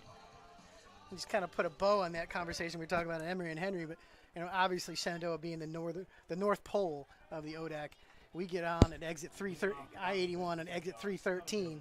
You get off at Emory at exit 26. That's a long way. It is a long, it's long way. Long way. Almost 300 miles. And you sit there and think, you get to Roanoke, it's right there on the other side of Roanoke. No, it's not. it's a trip. It's a hike and a half. 2 more hours, yep. But a beautiful drive, like we were talking about on the way down here. Well, I always take the advantage of going to Mac and Bob's on the way there and the way back, stop in Salem. Yeah, got to give a shout out to Bob Rotans, right, if he's listening. Mac and Bob's in Salem. It fueled the ODAC basketball and softball tournament coverage for a long time. Sydney Anderson, my assistant, and your good friend, down in Salem working that lacrosse tournament with J.J. Neckloff, and she texted me this morning. She's like, I met the Mac of Mac and Bob's. She's so excited. I got to be honest with you, I don't know who Mac is. I know Bob well. Bob treats us great, even if you walk in there in a Lynchburg lacrosse shirt. A good friend of college athletics in the league. And that one stroked into the left center field gap by Delaverne. He's smelling 3 bases, hesitates around second, and he's going to try to stretch it along the relay. And it's another triple for Shenandoah. Delaverne about dug himself a grave there. Yeah, he did. hesitated around second and then decided he needed to get back on his horse. That's not, hesitation is not for the successful. And that made that play a lot closer than it needed to be at third base. But a leadoff triple for Delaverne, and that brings Matt Moon up to the plate. Second triple of the ball game for Shenandoah.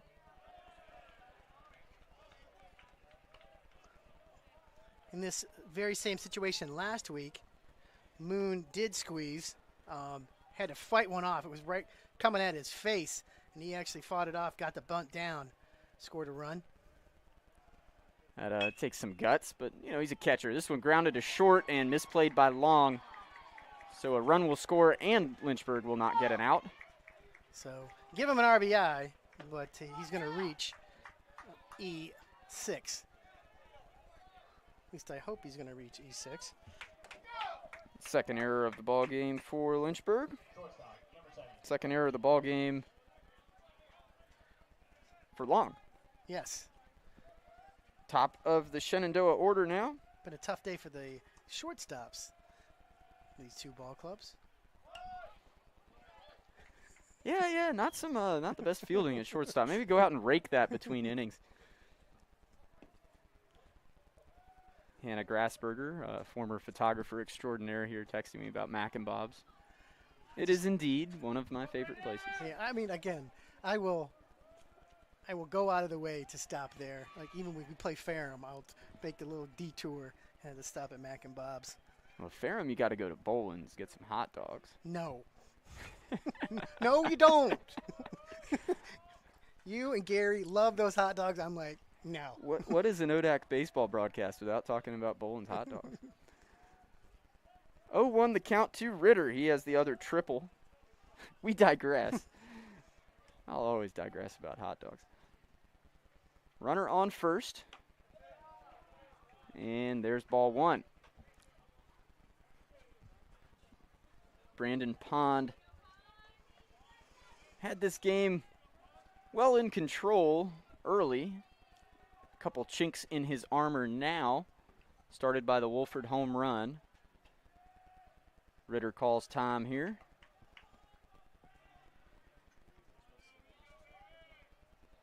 Moon, the runner on first. He had the RBI, would-be ground out, turned into an error. Oof. And Ritter is called out on strikes. Not pleased. Can't tell if he's upset at himself or the umpire. And to his credit, he didn't turn around to say anything to the umpire. That is just Pond's second strikeout of the day. Team leading 85th of the season.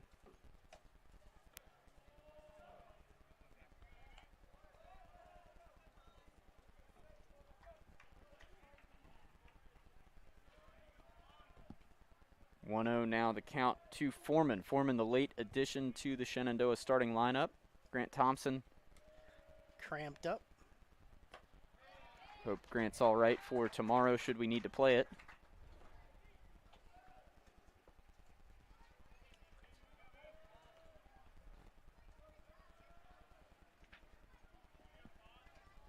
Pond looking for the double play ball to get out of the inning.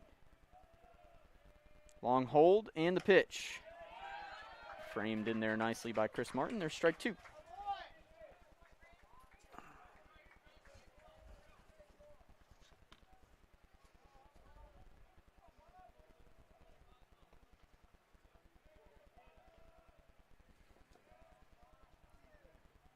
Another long hold by Pond.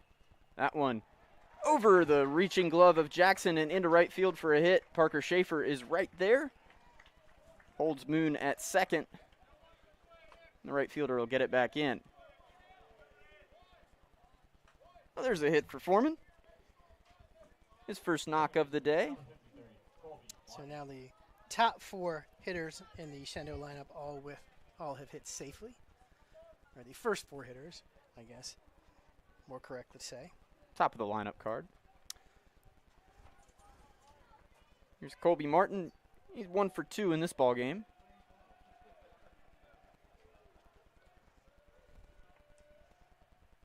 Right at his average. Unbelievable, man. Unbelievable. Martin watches ball 1 there. Guy gets a hit half the time. That is crazy. It's ridiculous is what it, I mean, I don't understand it.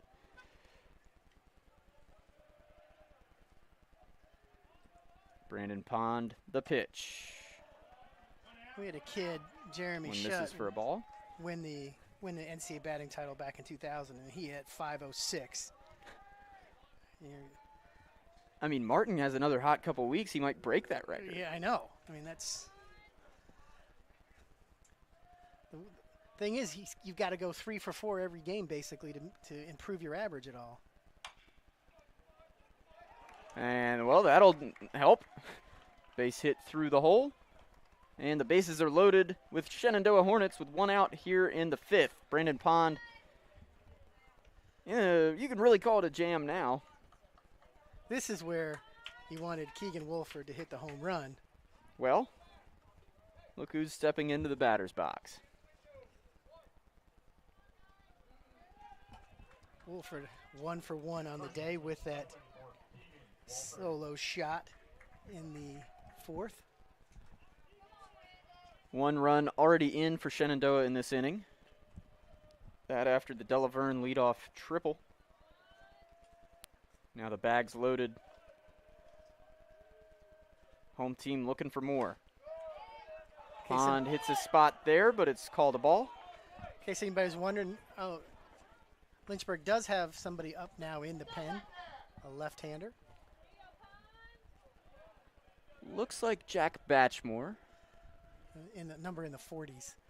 Yeah, Jack wears 48. Big lefty. Yep. Been one of the better relievers in the conference this season. So he was knocked around by Bridgewater in the decisive Game 3 before the Hornets came back late. Pond now with that strike evens at 1-1.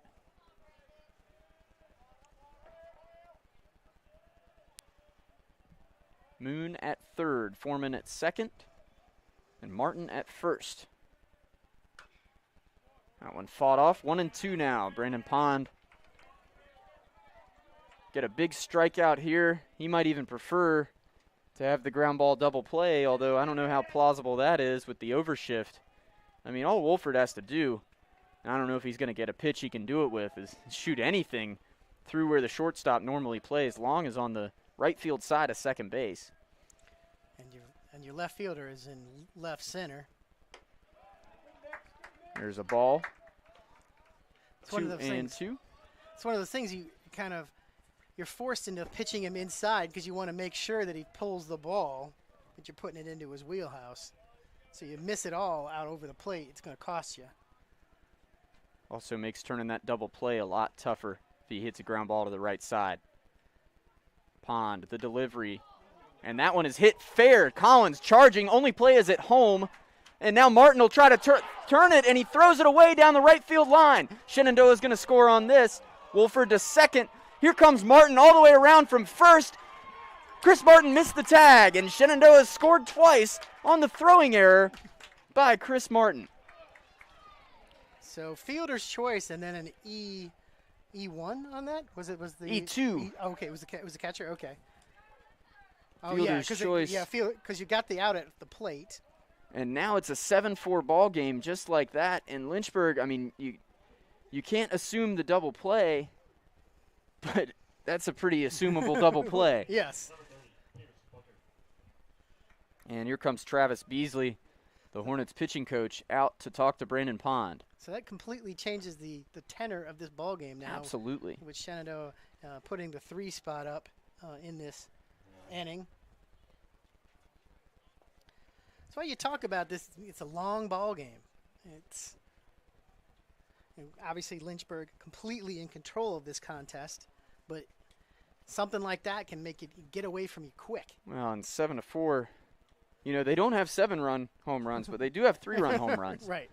And that's just one. You can't throw that ball up the line. You got to take your time, make a good throw, and if it's late, it's late, right? But at least there are 2 men still on base who have not come in to score at that point. Kind of a long conference here. Batchmore still throwing in the Lynchburg bullpen. He looks like he is ready to come in should his number be called. He's kind of staying loose at this point. But no hook yet. Beasley going to let his ace work through this inning.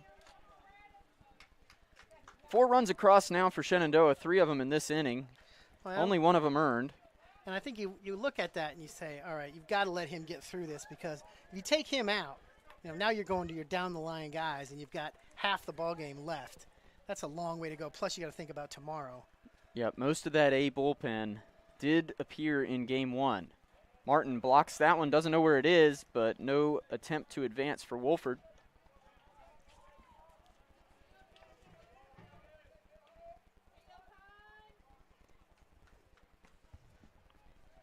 One and 0 the count. Booker 0 for 2, but reached on an error in this ball game. Pond comes set, and the pitch.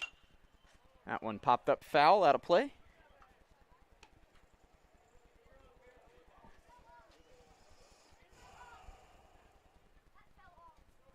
Approaching 6 o'clock, hour number 6 of baseball.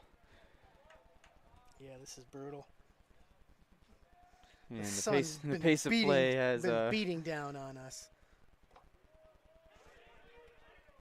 Scott, I will never, ever complain about warm weather in college baseball, man, because I remember playing in the snow. I'll tell you which one I prefer.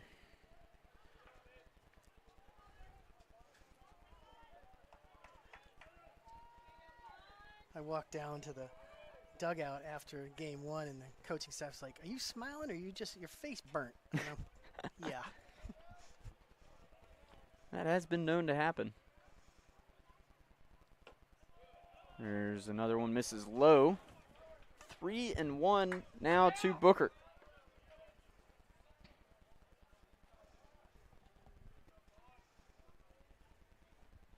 Brandon Pond trying to get out of this thing with no further damage. Lynchburg should already be out of the inning, if not for earned, unearned runs' sake, just the eye test, and that one misses high, I guess. Yep, maybe a little inside. Either way, Booker trots down to first, base on balls. Left fielder, number 24, Hayden. Here's Hayden Madigan. Madigan really the hero of the game for Shenandoah. If not for him, it would be at least an 11-4 ball game, maybe more. He took a home run away from Ryan Long to end the 3rd inning, and then threw out Cameron Lane at home to end the 4th. Yeah, so he's looking at something, trying to do something with the stick now to really tighten this ball game up. Took a big hack. Well, an extra base hit gets him within 1. At first first offering. Shenandoah spelling blood in the water. Pond misses with that one, frustrated that it was called a ball.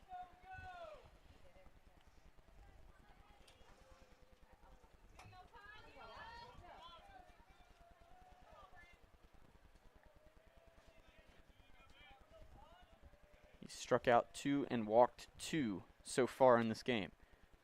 Right-hander delivers. That one's on the inside corner for a strike. Hear the crowd trying to will Pond through this half inning.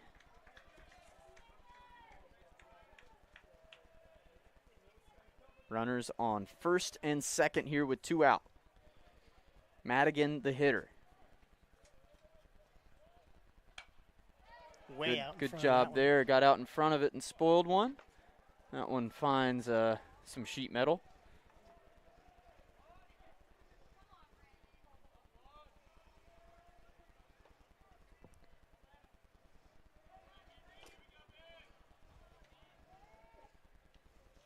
We'll do it again at 1-2. Pond, the set. And the pitch. That one in play. High in the sky out to left field. Avery Neves retreating back into the shadows there. And will make the play well short of the fence. So Pond and Lynchburg out of the inning. Limit the damage to 3. 2 of them come home via the error. We're headed to the 6th inning. This is the ODAC Baseball Championship on LHSN.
Welcome. Either you, me. You, me? You want to rock, Me, paper, you? scissors Yeah, for it real yeah, quick? Sure. Back here, Fox Field on the University of Lynchburg campus, the ODAC Baseball Championship Series, Game 2, getting ready for the top of the 6th inning. The Lynchburg Hornets 7, the Shenandoah Hornets 4, as Shenandoah has now gone into their pitching, their bullpen for their 3rd guy. Mike Yusa now out for his 2nd inning of work after Shenandoah scored 3 runs in the bottom of the 5th inning. Yeah, Yusa, great first inning of work. Set the bottom 3rd of Lynchburg's order down 1-2-3. Now he's got Parker Schaefer on the first pitch swinging. Flied to left, and Madigan, no need for heroics on that one. He just camps under that for the first out of the inning.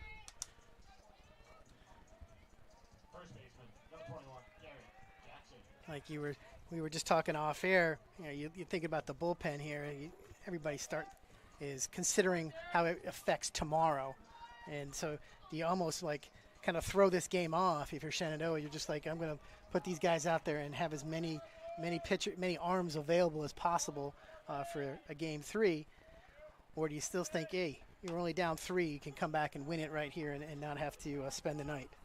I mean, if you look at the last 2 innings, where Shenandoah has been able to push runs across, I think going after it might not be a bad idea. I think you can throw pretty much everything out the window in Game 3 anyway. Oh, yeah. Everybody's available in Game 3. And you look at this, and it's 7-0, you're like, oh, this game's over with. But 1 run in one inning, okay, 3 in the next. Okay, now it's a ball game. Yeah, Garrett Jackson, they were playing so deep on him, Delaverne couldn't come in and catch the line drive to center, so that's another hit for Jackson. Jackson now 2 for 4 on the day. Carson actually is 2 for 3. He struggled in game 1. I don't think he had a hit in game 1, but now 2 hits and 3 at-bats here in game 2. And solid contact in the last one. He lined out to center field in the 4th. And a possible starting pitcher for tomorrow, according to you, right? Yeah. I mean, I have not gotten a word on that from the coaching staff. I don't know. Might be a kind of thing where he gets to the ballpark tomorrow and they see how he feels on whether it would be him or Batchmore, or I wouldn't mean maybe Thurman. I really don't know at this point, given the bullpen arms that have been used today, and I don't know how much they're going to need to rely on Batchmore, who was warming up last inning. This one's skied up in the infield. Third baseman Booker will make the catch at the foot of the mound and toss it back to Yusa. Yeah, it'd be really interesting to see what Lynchburg's pitching plans are. But Carson would be the best option, you'd think, if he's healthy and good to go. I think that when we played up at our place, when he pitched, he also hit in that game. They didn't DH for him. He usually goes PDH, yes. Started out the game as a pitcher, and when he exits the mound, he becomes the DH, which I think is a great rule. They should let Shohei Ohtani do that in the majors. Well, the way he's hitting the ball so far this year, he needs to be in the lineup every day.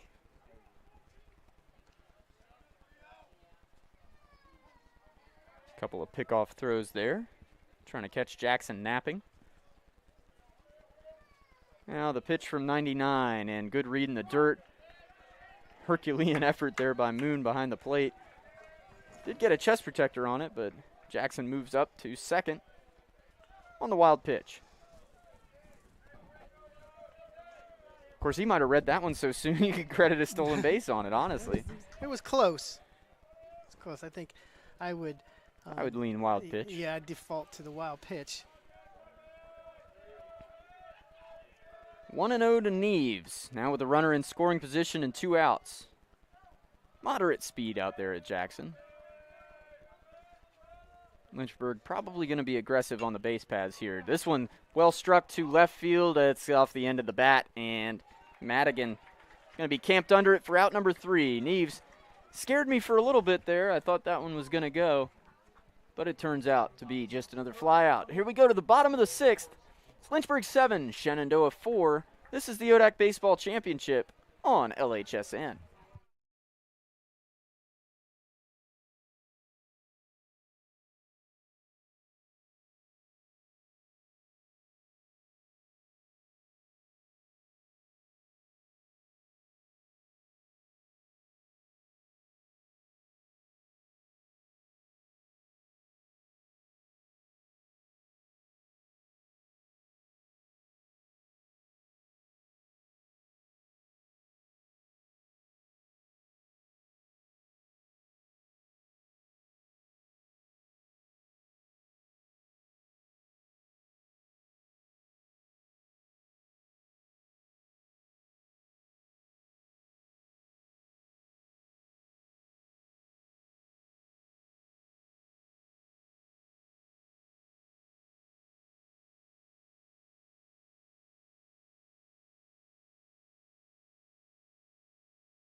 Welcome back to Fox Field on the University of Lynchburg campus.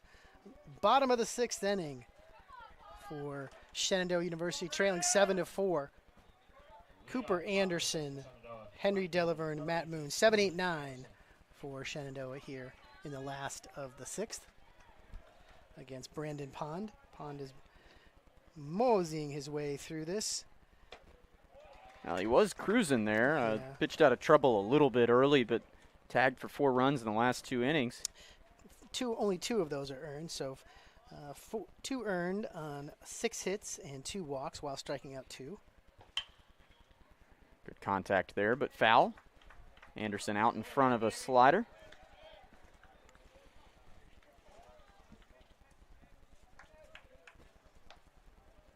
Oh and 2. Right fielder in a hole. Chase that one. for strike 3. That's strikeout number 3 for Brandon Pond. Over aggressive for Cooper Anderson. Well, Shenandoah, I guess, seeing that Pond is a little vulnerable, trying to go after it and take advantage before, see if they can get him out of the game and get into this already depleted Lynchburg bullpen. Delaverne first pitch swinging, comes up empty. Delaverne 1 for 2 on the day. Yeah, the big triple that sparked the rally to lead off last inning. Also made a couple nice defensive plays out there in center. Sliding catch earlier in the game. Pond relying a lot more on the slider in this inning.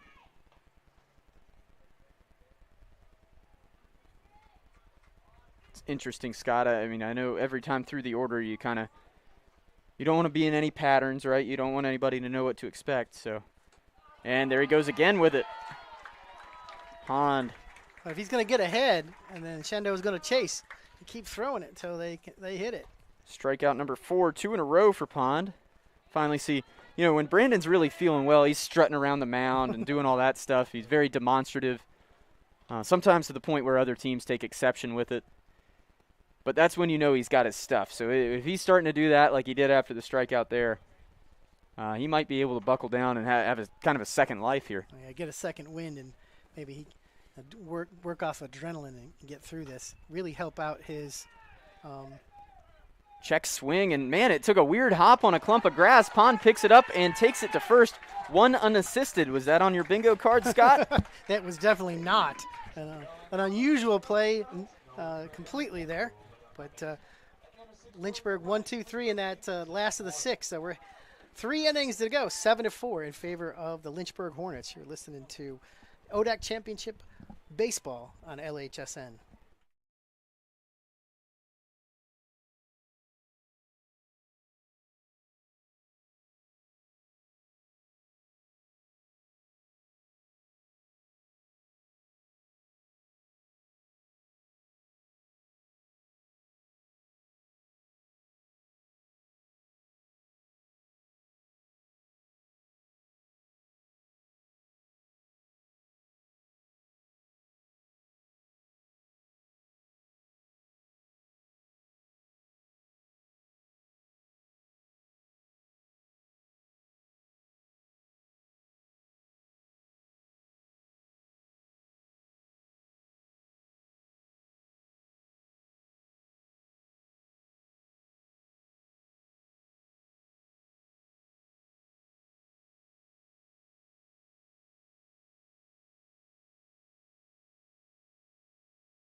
Back here for inning number 7, game 2 of the Old Dominion Athletic Conference Baseball Championship Series.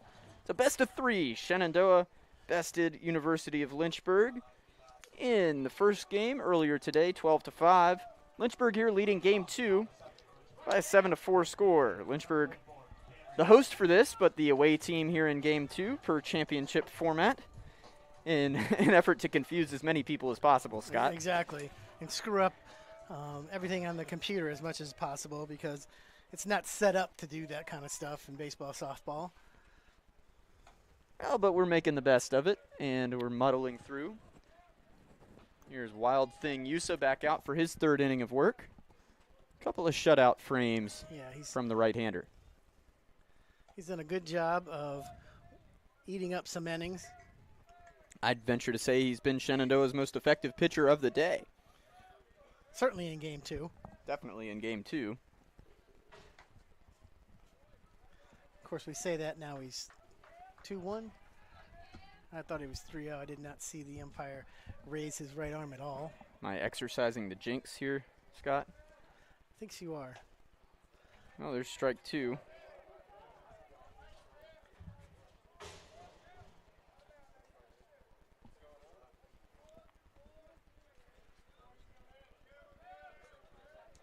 Cam Lane, the leadoff man here in top 7. Missed that one outside. 3-2. Count fills up.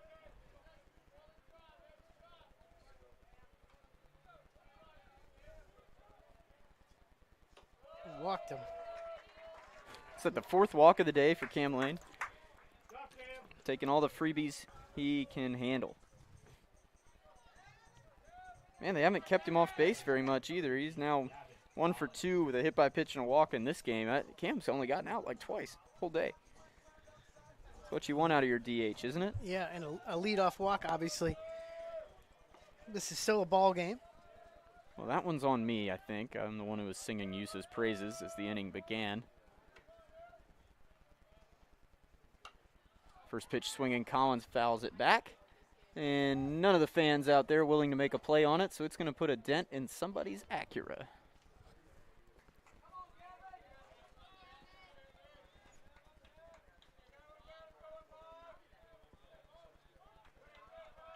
Oh, 1 the count. Cam Lane on first. Gavin Collins the hitter. Watches that breaking ball miss in the dirt.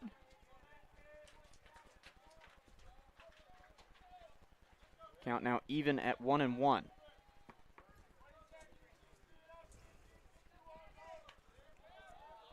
Lynchburg looking to add to a 7-4 lead. Throw back. Lane back in standing. Whole dugout paying attention over there, yelling back. Nice to see. Nobody's asleep at the switch in the Lynchburg dugout right now. Better not be with your season on the line. Exactly. They've got to have a lot of high energy over there at this point. Up 7-4 in game 2. Another ball there from Yusa.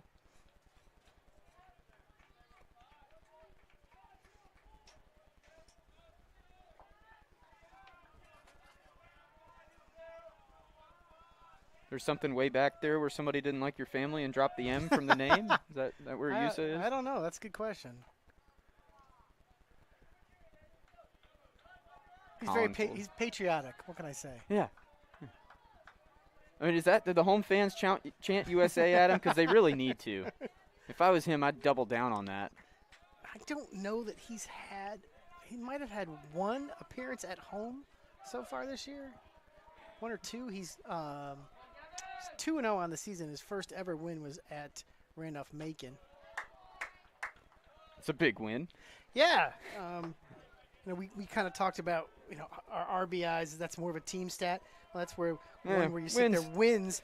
He was a situation where he was in there doing the same kind of thing here, eating up innings, and Shenandoah scores 3 runs, takes a 1-run lead over Randolph-Macon to go in the top of the 9th.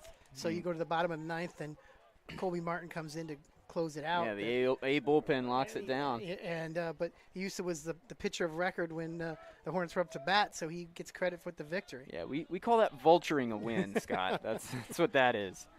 And those guys are valuable. That's who Max is looking for on his fantasy team over here.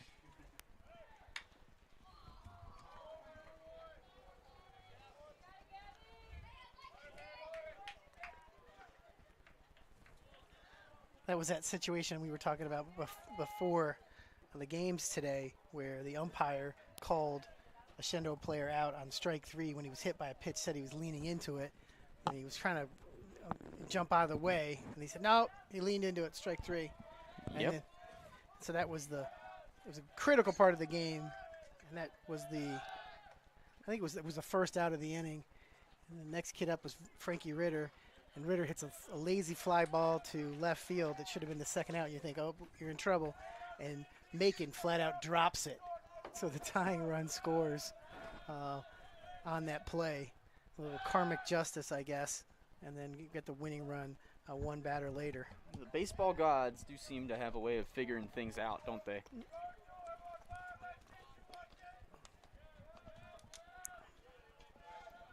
Seen a couple throws over there.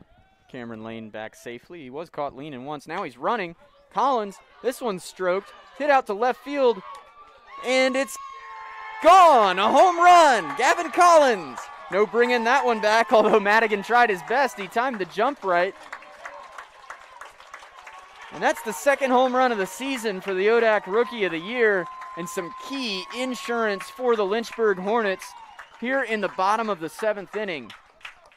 Excuse me, top of the 7th. Top of the 7th. I knew I was going to be wrong at some point. I just didn't know it would be on a home run call. Well, you're excited. And Lynchburg now extends that lead back out to 5 runs. That's big. And then, there's one swing is not going to tie the ball game or put you behind. So yeah, absolutely. PJ Alvanos now. It really is big. A 5-run lead versus a 4-run lead. For some reason, that's why they call it a save situation, right? Exactly. Just so much more comfortable in one swing, no matter the circumstance, cannot erase your deficit. And then mentally, Shenandoah think, all right, we're still in this ballgame 7-4. We're kind of eating away at it, chipping away at it, and now the job has become that much more difficult. Super disheartening. Yes.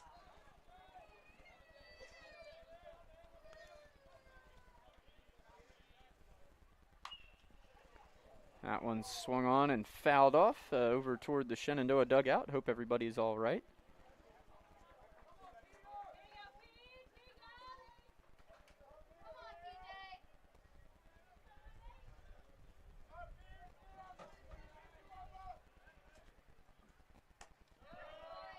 One, two misses. 2-2 now the count. Alvanos with a sac fly in the third. Otherwise 0 for 2. That one hit out to right, but right at Anderson, who hauls it in. First out of the inning.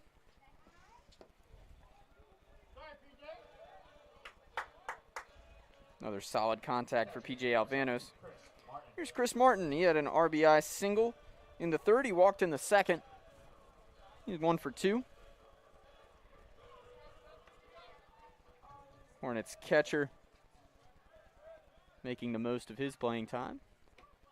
Looks at a breaking ball, missed for ball 1.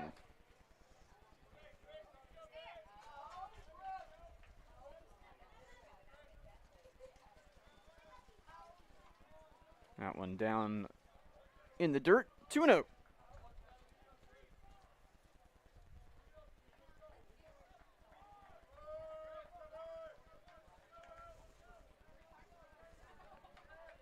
We'll pause for everybody to adjust some sort of apparel. And now back to baseball. Yusa the wind. And that one also misses. Did he lose it, Scott? I think he has. I think that he's at the outer edge of what his arm strength is, and I think he's lost it. Well, that one in there, salvaging something here, 3-1. Got to let your defense work here at this point. If you're out of gas, just grind down and try to induce some weak contact. There's ball 4. That one misses low and outside. Chris Martin will take a free pass. Yep, and I think that Coach Anderson might agree with me. Yep, well, it looks like Coach Anderson going to make the call to the bullpen. We'll be right back here in the top of the 7th. 2 runs already in. Lynchburg leads 9-4. This is ODAC Baseball Championship action on LHSN.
Back here, top of the 7th inning, game 2 of the ODAC Baseball Championship Series.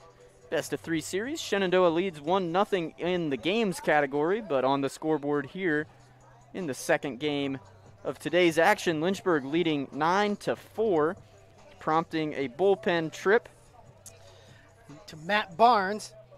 Barnes this is his 8th appearance. Has thrown 7 2/3 innings with a 4.70 ERA. 8 strikeouts in those 7 2/3. He's given up 4 runs, and he's also walked 4.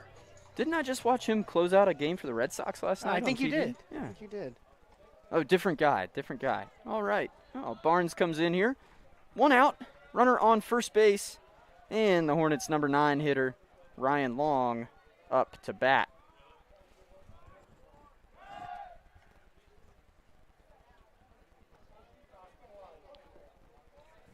Throw over is not in time. Chris Martin, I think, was voted least likely to steal a bag in his high school.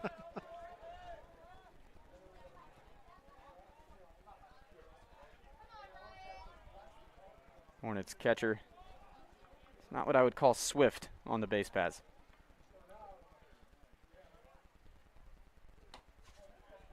Pitch in there for a strike. Barnes, first one finds the zone. Long has got to be cursing Hayden Madigan's name right now. Shenandoah's left fielder went up and made a tremendous catch to rob Long of a home run. And this time he checks his pride, trying to bunt for a hit. That one rolls foul. A little bit different here, where you don't have the cutouts for the base paths. So you get that bunt down on the grass. It's gonna row maybe a little bit more true than it would when you're on the dirt. It's gonna be bouncing all around. Yeah, and we saw one weird hop there on the grass on a play Brandon Pond made. Turned into a pitcher unassisted out at first base. That one chopped over, and the pitcher will pick it up. Barnes, underhand toss to first for out number 2. It will move the runner up. Chris Martin now at second. 1-3 on the putout. Shenandoah going to have to start to deal with that same situation when they convert from the natural surface to the artificial turf. It's going to be all turf, including the mound and home plate. So, no cutouts at all, and that's going to, obviously the ball's going to roll much more true as Lynchburg sends up a pinch hitter here. Pinch hitting for Lynchburg is Avery Combs. Avery, the everyday first baseman for most of the season. Some pop in his bat. He's a big, strong guy. Combs hitting .290 on the year. 7 doubles, 25 RBI. Also 25 walks, and the big thing Avery did this year is he cut down his strikeouts. Just 14 whiffs on the year. Getting the nod off the bench here. And looks at ball 1.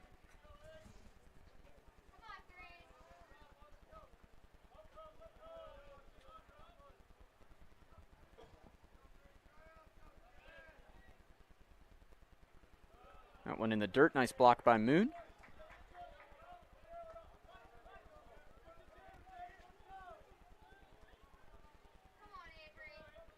2-0 the count to Combs, trying to deliver some more insurance. 2 runs already in for the Hornets, the Lynchburg Hornets, that is, here in the top of the 7th.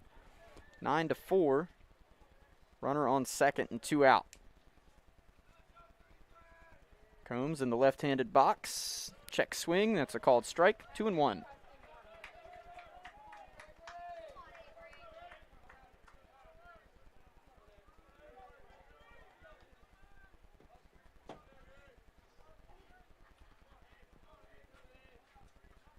Barnes, set and the pitch.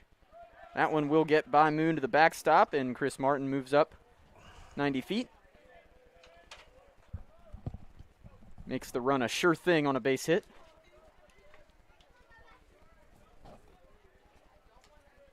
Three and one now the count. This is the thing with Barnes. When he's good, when he's on, he's very good. He's going to be able to eat up innings. And when he struggles with his control, it's going to be a quick hook. There's a strike. Barnes has been good to the tune of getting the first batter he faced.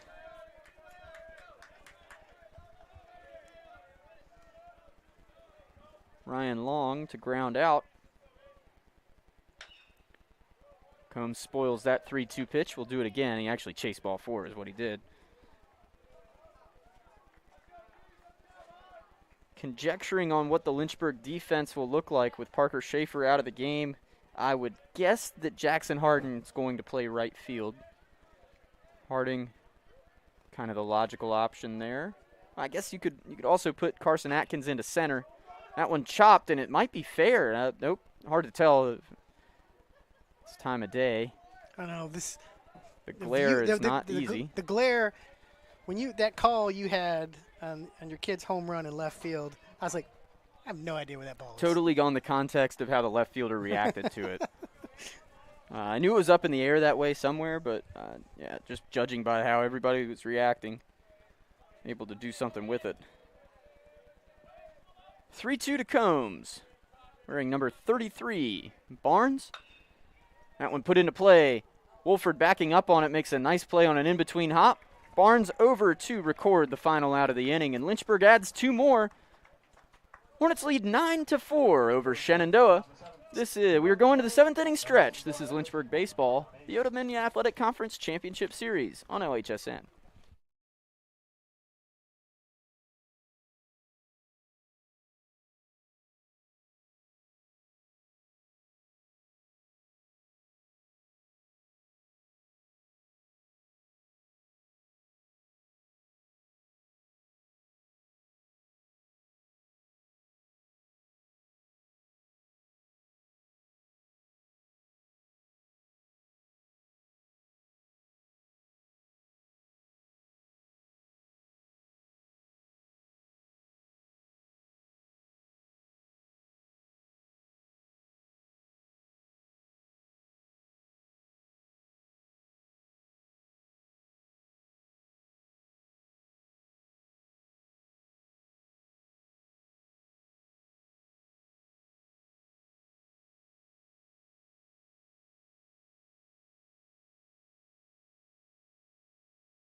Back for the bottom of the 7th inning.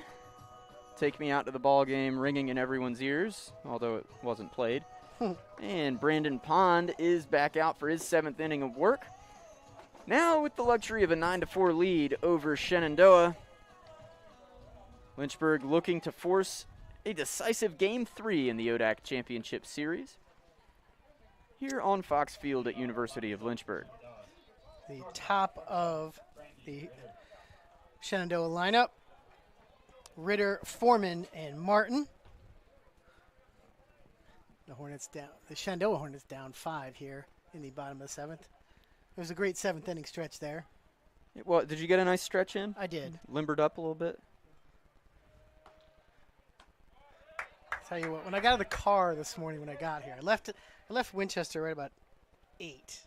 And so I got here just before 11. And I was like, oh! I was like, okay, I need to stretch out a little bit. Too much coffee, a little dehydration maybe. A little bit. Pond the 1-1, swung on and missed. 1-2.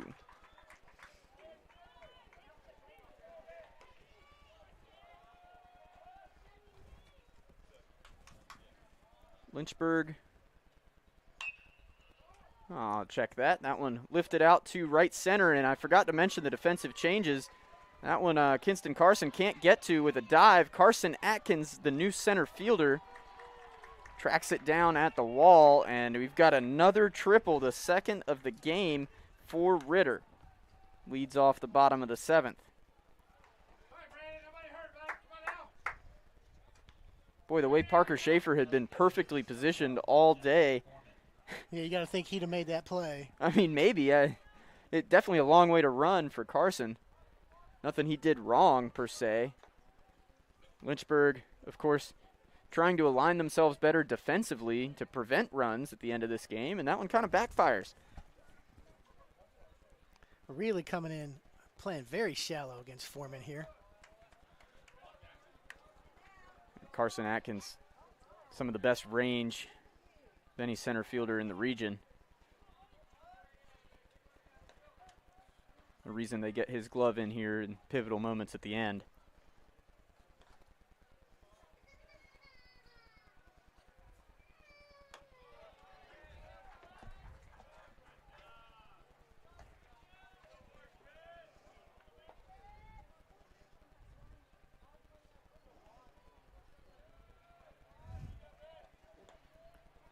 Pond taking his time with this 0-2 pitch. Buries a breaking ball. Nice job by Martin to keep it in front.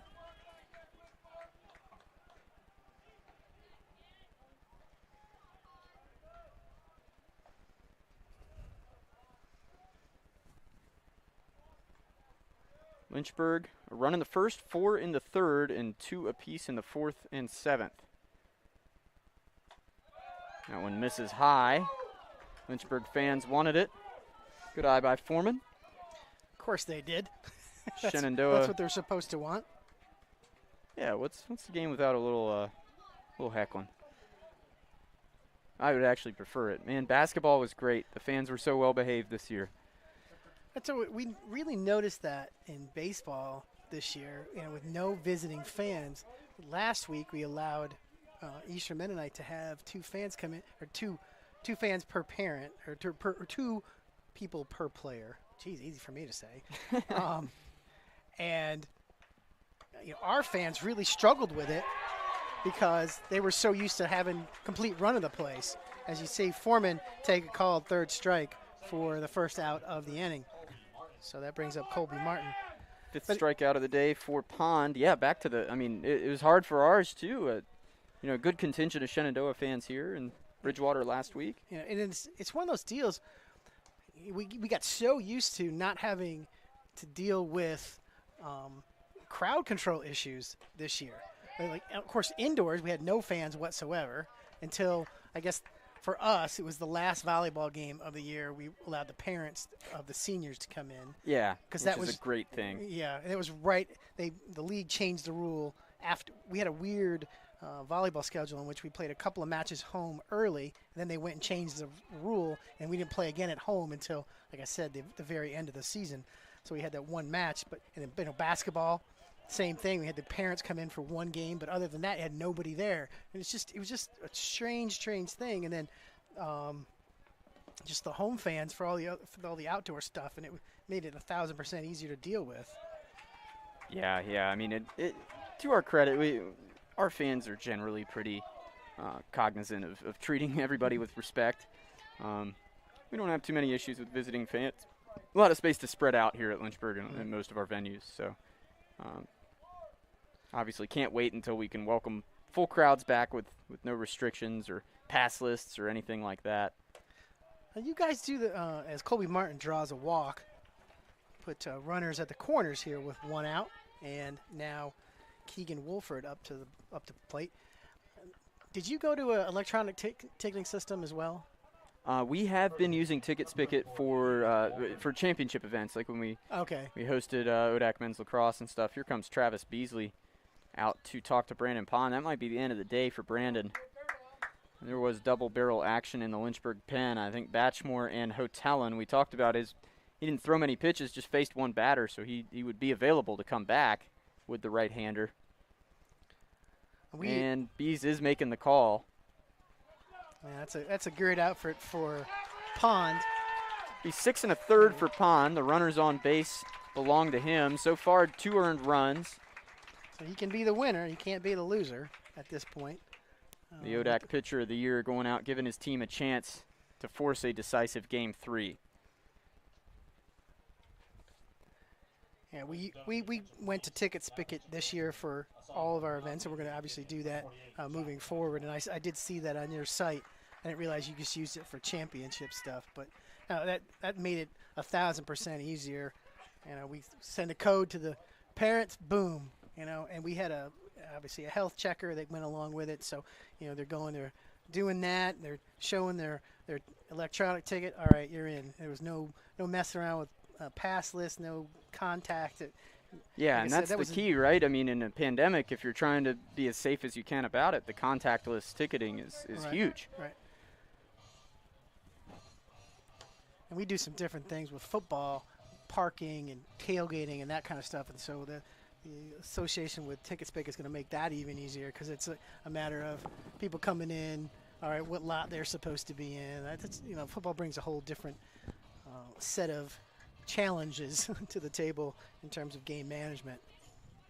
Yeah, football is a different animal for sure, and obviously we don't have to worry about that sort of crowd control, although, I mean, we always draw pretty well for lacrosse, soccer, field hockey, the games on Schellenberger Field, and baseball has drawn quite well this year.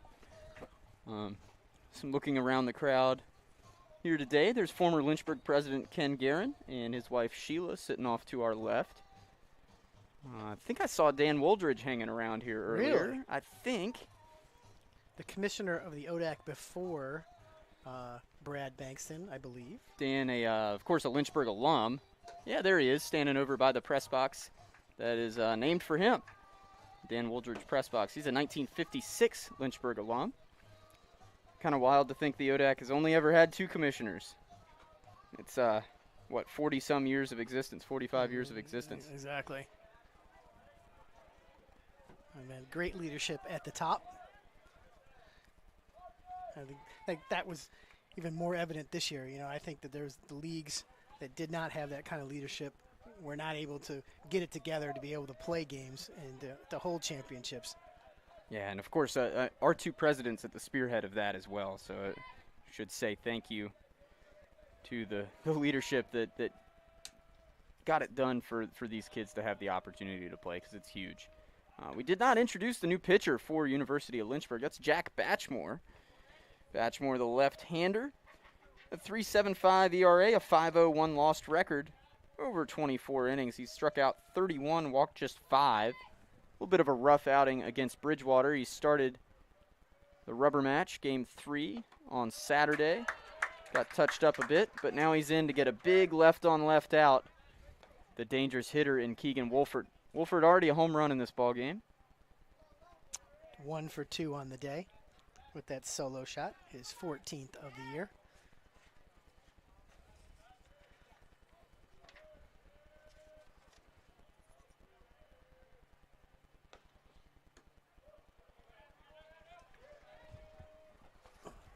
Count 1-1. Yeah, count goes even. I missed maybe just a bit outside.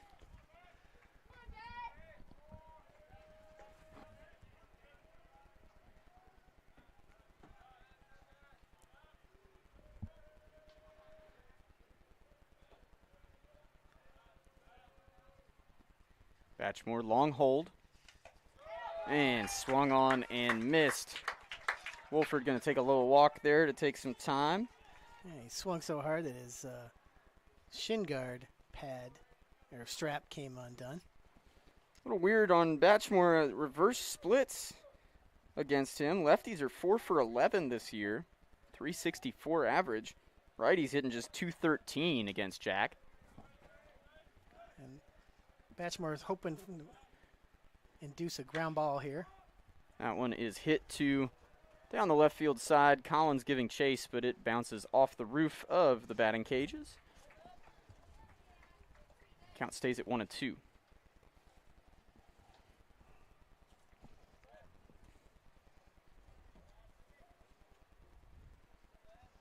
Lefties hitting just 205 entering today against Lynchburg pitching as a whole. Of course, most lefties aren't Wolford.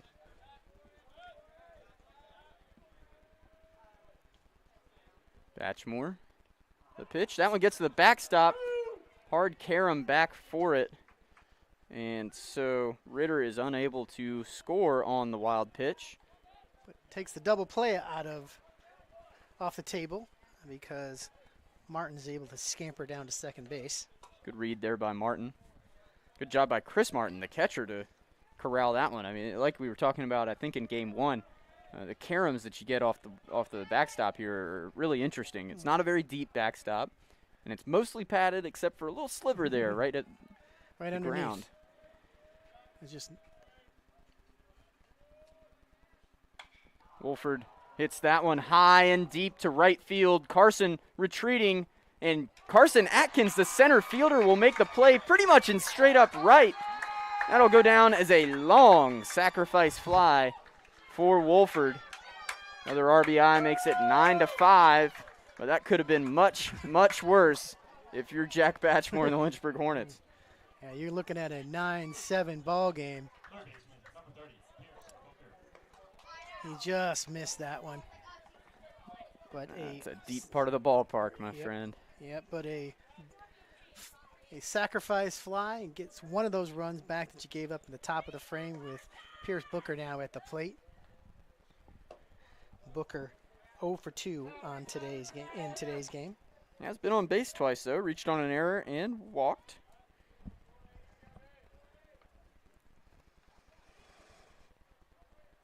It's a key run there, standing at third base here with 2 outs. The bottom of the 7th inning. 9-5 the score. That one grounded to third. Collins deals with a tough hop. Perfect throw over, and Lynchburg's out of the jam. 1 run in for Shenandoah in the bottom of the 7th inning. 9-5, Lynchburg leads it, headed to the 8th. This is ODAC Baseball on the Lynchburg Hornet Sports Network.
Back here at James C. Fox Field, top of the 8th inning.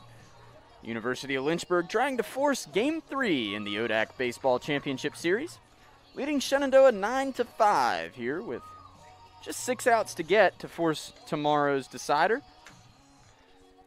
Mark Robertson alongside Scott Musa here, taking you through the final couple innings of this one. Long day of baseball, good day of baseball, been a lot of fun. Matt Barnes for Shenandoah in his 2nd inning of work. He's going to face 2, 3, 4 in the Lynchburg lineup.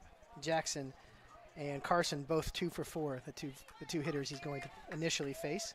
Barnes got the last 2 outs of the 7th, couple of ground outs back to himself. Now trying to get some more key outs, give his team a chance to come back and win an ODAC title for the 3rd straight time. Lynchburg looking for its first ODAC championship since 2012. And Shenandoah and Lynchburg went to the Christopher Newport Regional in 2012. That was as Shenandoah was exiting the USA South and coming into the ODAC. That one misses inside. 3-0 now to Jackson. Who won that regional, Scott? The captains ended up winning in that regional. It's a tough bracket, man. It was Salisbury, Shenandoah, Christopher Newport, Lynchburg. I want to say Rowan, was it? Yeah. The gauntlet, yeah. Yes, it was. It was a 6-team regional. Barnes working from the stretch. Jackson hits that one on the ground and through the hole for a base knock. Leadoff single for Garrett Jackson, his 3rd hit of the ball game. Wind was blowing in the entire weekend, so there was not one home run hit. I mean, they just That's an achievement Yeah. at Christopher Newport. yeah. I mean, a couple of balls I think were just absolutely tattooed and just stayed in the ballpark because, like I said, there was such a strong wind blowing in. A little bitter about that year still. Lynchburg knocked us out in the ODAC tournament. Brandon Miller, 2-hit gem. The pitching for Lynchburg was absolutely stellar that weekend. I know Robbie Garrett, who wound up coaching here for a couple years, Robbie got 2 wins in that tournament, including the championship game, and he just pitched his butt off. And Miller was a freshman. And there's another base knock. Kinston Carson. His 3rd hit of the ball game as well. You're going to force me to go look this up now. Left fielder, number 30, Avery Eves. See Lynchburg and Shenandoah play each other? No. We opened with Rowan, played Salisbury twice, and then ended up getting beat by Christopher Newport in the championship. That was.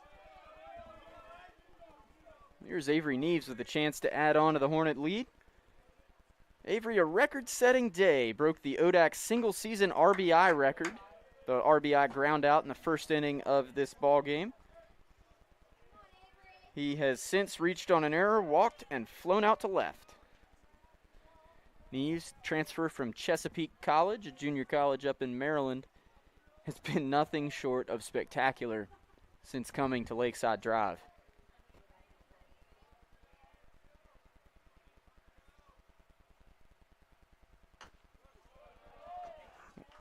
Tough pitch to take there, but he does. Good patient at bat here for Neves, 2-0. Of course, 2 runners aboard.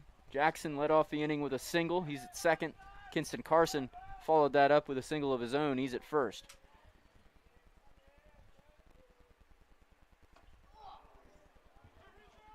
Neves checks swing. Yes, he went around, says the first base umpire.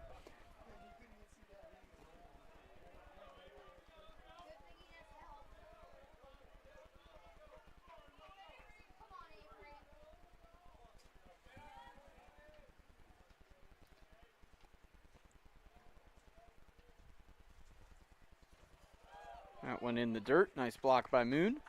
Keeps the runners where they should be.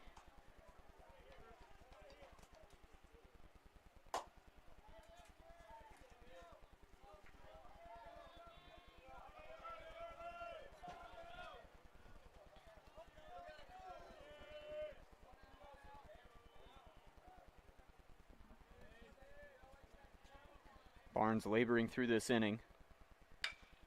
That one grounded foul. Yeah, you wonder how long you stick with Barnes. You're getting to the point where you don't want to waste a good like one of your level pitchers because you're going to need him tomorrow. But this one's not out of the realm. You don't want it to get you don't want to get further away from you. Right. I mean, it's just 4 runs. You've scored in 3 of the last 4 innings. And, yeah, if you're Kevin Anderson, you want to cancel that hotel reservation if you can. Right. And get back on the bus with a trophy. If you're Lynchburg, feel like you might need to add on more here. Remember when it was 5-0 in favor of the Hornets, the host Hornets, that is. And you said you don't think the winning run had scored yet. Turns out you were right. It's almost like we've watched a lot of this over the years. Exactly.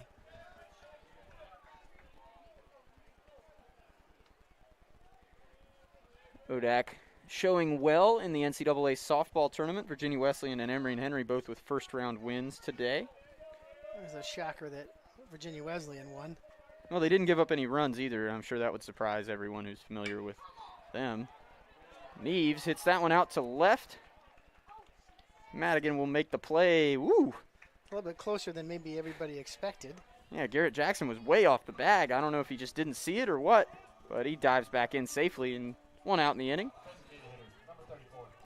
That was one of the biggest shocks, I think, in my recent past was watching our softball team go down to Virginia Wesleyan this year when the Marlins were #1 in the country and knocking them off in Game 1 of the ODAC doubleheader. Beating Hannah Hull, of all Correct, people, yeah. right? Who is the unquestioned best pitcher in the history of Division III softball, and I don't believe it's all that close. That one swung on and hit foul by Lane down the line and right. It'll Yes. go down as a strike. In fact, yeah, she is the all-time winningest pitcher.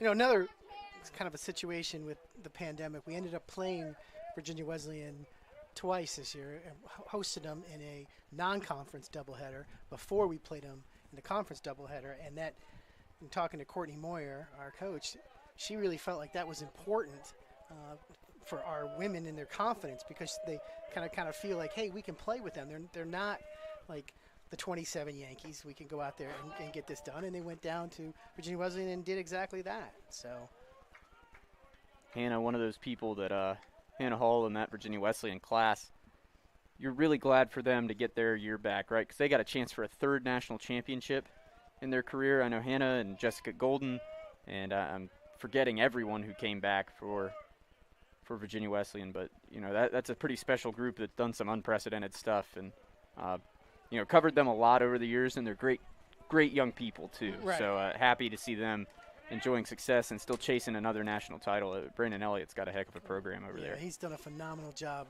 with that program, and they've certainly got it figured out.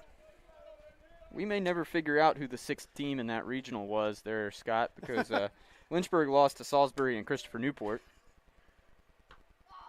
And Cameron Lane goes down on strikes. Defensive swing there. Turns around to the umpire and says, was that one in the zone? No. The umpire says, nope. Third baseman, number 15, Gavin Collins.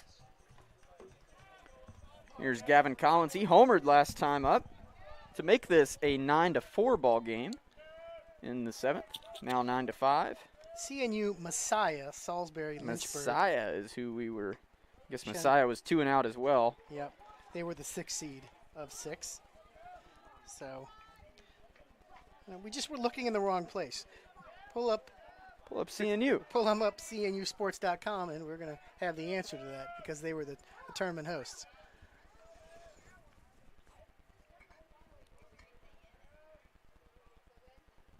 I believe your boss was still there at that point, correct? I believe so. Yeah. John Waters, the athletic director here at Lynchburg, a longtime administrator at Christopher Newport. CNU grad, former basketball player there. Lynchburg won 34 games in that 2012 season, that last ODAC championship. If they are to hoist the trophy this year, 34 would be the win total when they do. Collins pops this one up foul. Is that the school record? I don't believe so. I think there were some really good teams back in the 2000 aughts. Some of the Lucas Jones teams that didn't win an ODAC title but went on to regional play and all that won a lot more games than that. But I could be wrong. 32-13 in 08, 30-11 in 04. That's a Lucas Jones year, and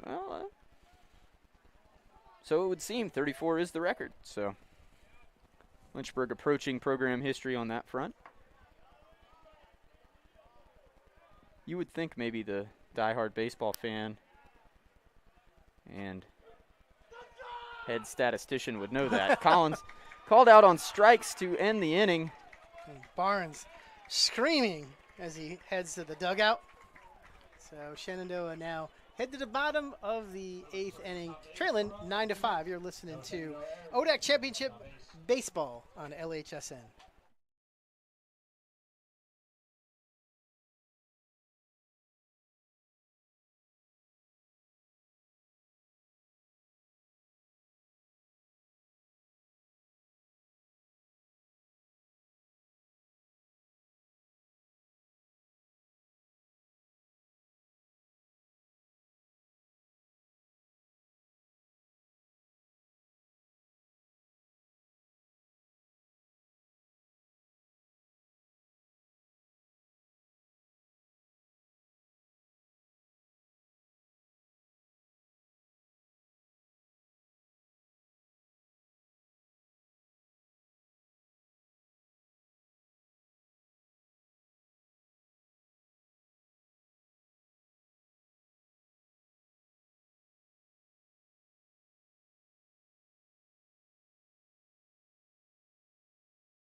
Bottom of inning number 8. Shenandoah looking to claw back into this thing.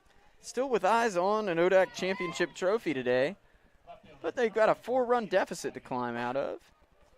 I feel like if you're gonna make the comeback, you gotta have the deficit here. You gotta score 2, and obviously hold Lynchburg in the top of the 9th, and then leave yourself with that 2-run deficit to make up in the bottom of the 9th. Oh, that's a good start. Is an apparent right on the target pitch from Jack Batchmore is called a ball. Yeah, I was gonna say. And there's a leadoff single for Madigan. Madigan's first hit of the day. So Cooper Anderson, he'll be looking for the same. First hit Batchmore has given up. He entered with 1 out last inning.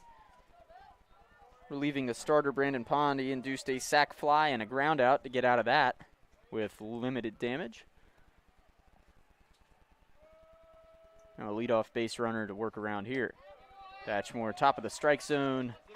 Strike 1 to Anderson.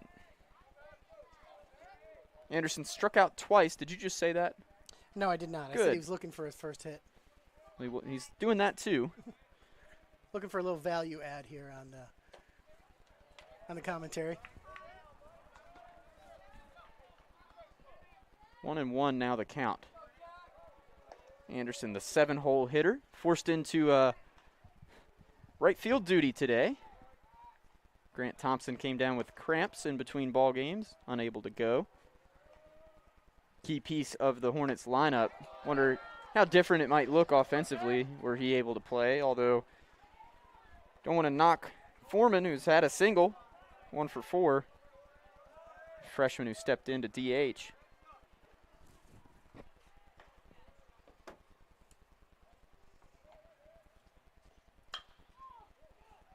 That one swung on, foul down the line.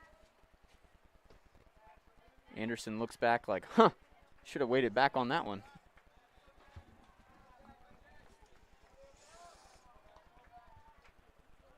One and 2, Batchmore ahead in the count. Strikeout would be nice, double play would be nicer. Shadows creep onto the mound here at Fox Field in the late afternoon. Climb the ladder, there it goes. Out number 1. And the hat trick for Anderson today. Nah, not a good afternoon for Cooper Anderson. I know he's got to be disappointed. Here's Delaverne. He was a strikeout victim as well last time up, but he's also tripled in the ball game. So Delaverne 1 for 3. Kicked off that 3-run 5th inning for Shenandoah with the triple.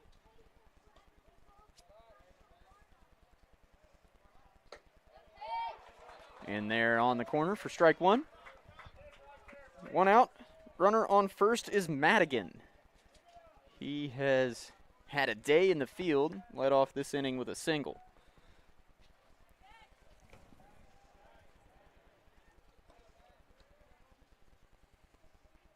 Long hold for Batchmore. Now the pitch. Fastball missed high.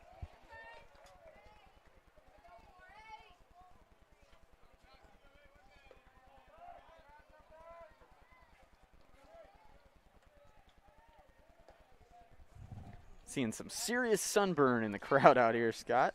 I'm feeling some serious Patriots. sunburn on my 5 head. Well, some of us were smart enough to remember a hat.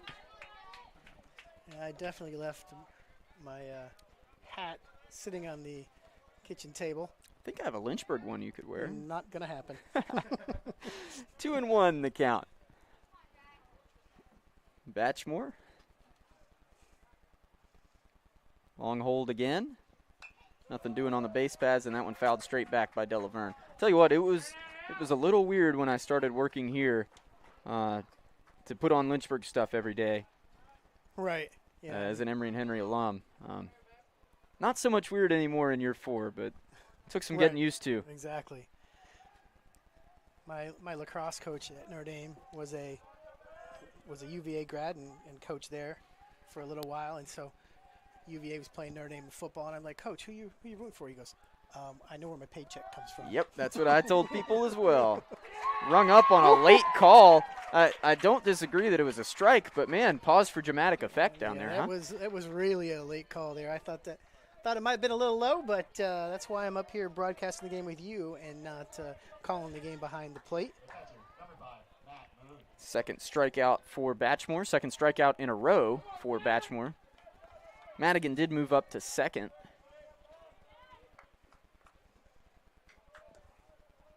But that doesn't matter so much now. Batchmore's full attention on Moon, who takes one at the top of the strike zone. Letter high for strike number 1.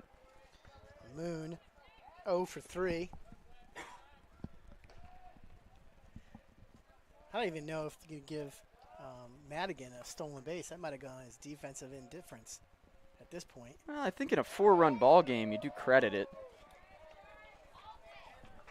I think, to your point that you said earlier in the half, if Shenandoah scores here, it feels a lot different going into the 9th. Correct. If it's 9-6 or 9-7, much, much different ball game. Madigan running again, and Chris Martin threw it into the bat of Moon, and are they going to really call him out on interference for not moving? They're saying the umpires are conferring here. Now they're explaining something to Coach Anderson in the third base coach's box. Well, he said he didn't move out of the batter's box. The batter is under no obligation to move out of the batter's box. Yep, but they are sending him back. Well, that I don't understand, Scott. Either the batter is out on interference. Right. Like, what you're not splitting the baby here. Like, what is this? This is not a do-over. Yeah, does the pitch count now all of a sudden? Well, this seems like an improper application of the rules, and if somebody knows, please explain it to us. My email address is on there, and you can text me if you want, but I don't understand what exactly happened there, and I'd love a clarification on it. 2-2. In any sense, yeah, 2-2 is the count. Madigan, the runner on second, formerly of third base. And Moon, the batter, looking to put a dent in the Lynchburg lead. Batchmore, the pitch. That one fouled straight back. No fans able to make a play on it. Off the bleachers, off the tent, and into the high grass. Now thrown back down. We'll see if that ball gets new life in the ball game. 2-2 again. Past Martin to the backstop. And another hard carom. Madigan not able to go anywhere. That went off the pad. You could hear it that way, but still came back hot. There's just no room left to extend that, send the backstop back, and you have as much room as you have here. Yeah, we're dug into the hillside as best we can here. The tiered seating system, if you've ever been to a game at Lynchburg, you know what we're talking about. Shadows now creeping over home plate. A little bit of splotchy light there. Might make it difficult to see, but Moon able to watch ball 4 miss high there. That was a key batter, I think, Scott, because now the lineup turns over. Yep. And Ritter has, obviously seeing the ball well today. He's tripled twice. Again, that's, he hit 2 triples again, and those are those 2 runs you're talking about by cutting the deficit in half. Ritter's got pretty good power, 8 home runs on the season. Great power for a leadoff hitter. Yep. Of course, as been stated, Shenandoah, not the most difficult place to hit the ball out. No.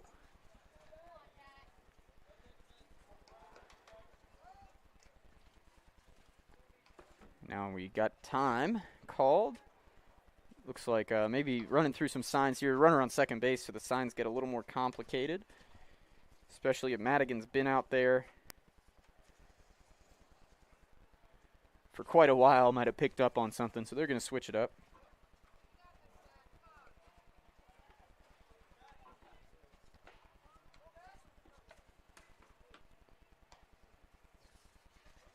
Umpire making a point to note how many mound visits there have been.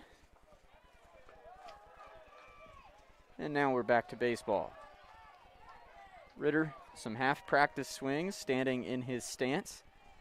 Batchmore comes set with the sign. Checks the runner and pitches. That one chased in the dirt. Nice block by Martin to keep the base runners at bay. 0-1. Ritter was very aggressive on that swing. He's looking for something to drive.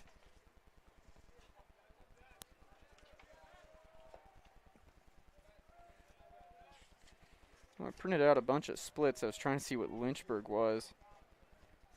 Home or on the road. That wasn't on the particular report I ran, so I'll find it later. Here's ball 1 to Ritter.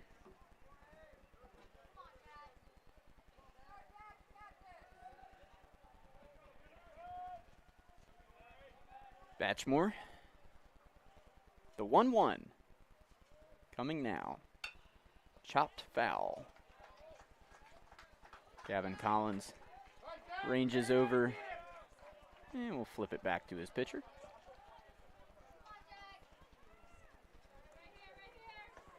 Madigan singled to lead off the inning. Couple of strikeouts later. Moon drew a walk. That's where we are. Strange play where they didn't call interference, but they sent the runner back on Madigan's attempted steal of third. And there goes Ritter down on strikes for the second time. Jack Batchmore strikes out the side, pitching around a hit and a walk to throw up another 0, and Lynchburg just 3 outs away from forcing a Game 3. This is the ODAC Baseball Championship on LHSN.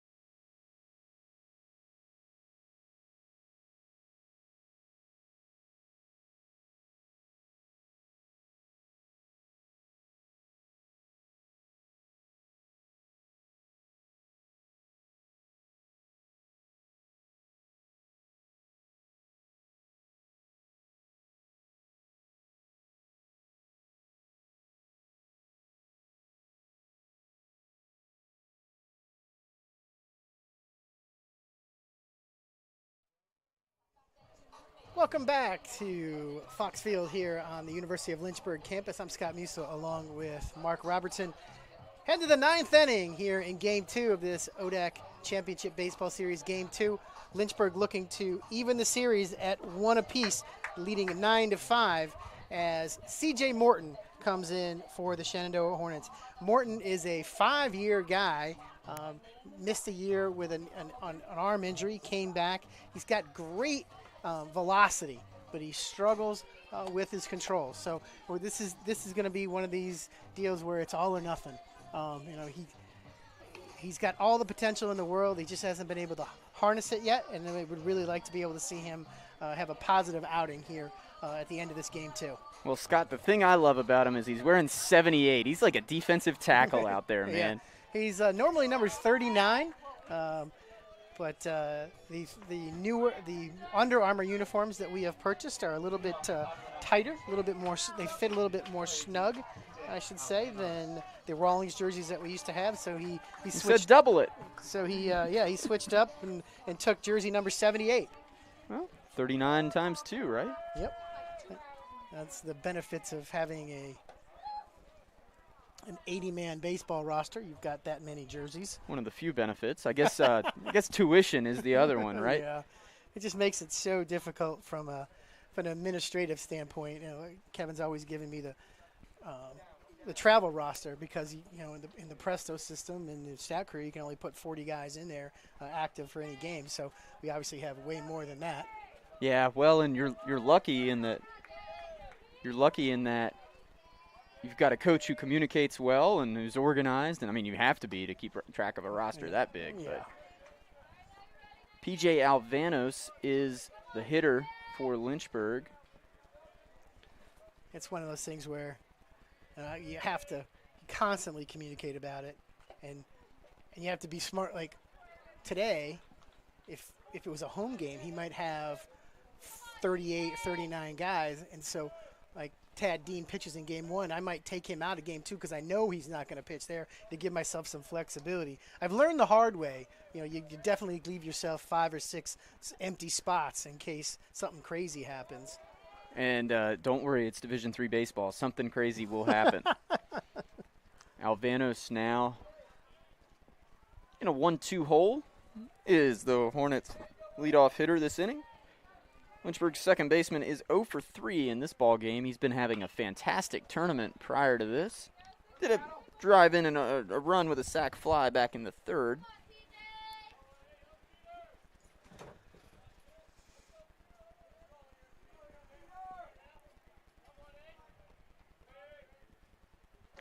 Alvanos dances out of the way of that one. 2-2 now the count.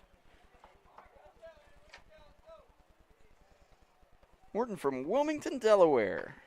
One of 2 Delaware natives on this Shenandoah roster. And that one swung on. Hit up the middle. Martin can't handle it, and it's into center field for something. I'd probably rule that one an error. Ball gets away from Ritter, but not enough for Alvanos to move up. And it's scored a hit.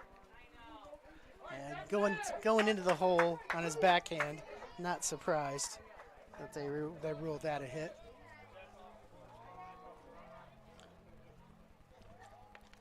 So PJ Alvanos is in the hit column. We've got a pinch hitter, I believe. Pinch hitting is Jackson Harding. Jackson, a Randolph Henry High School grad. Came in as a middle infielder. Now sees some time in the corner outfield spots mainly. Earning himself a pinch hit at bat here.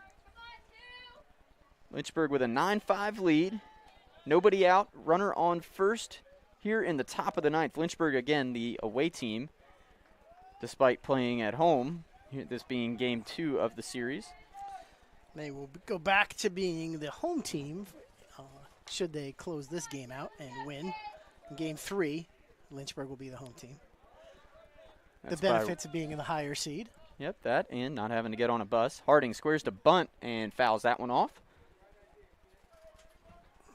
1 ball, 2 strikes now. It won't be squaring a bunt anymore.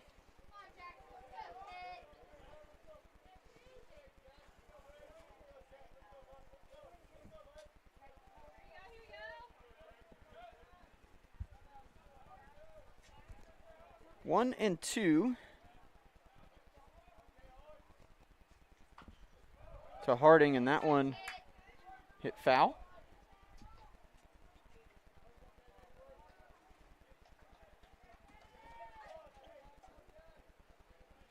You're going to get to Salisbury so late, you're not going to be even able to do anything there. Oh, yeah, well, the pandemic anyway.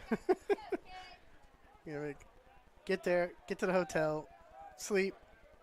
You got to check in at 9:30. COVID protocols, my friend. That's how it works. It's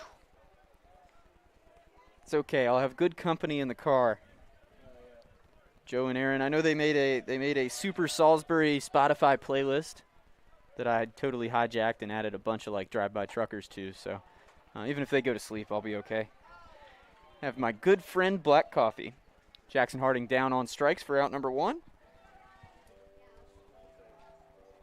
Let's see who the defensive replacement is at catcher in the bottom half. I would probably guess that it's Holden Fiedler.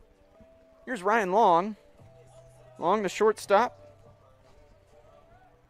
is unfortunately 0 for 4. He had a 3-run homer robbed from him. A terrific play by Madigan that I still have not let go, Scott. No, you have not. I mean, every outfielder's dream.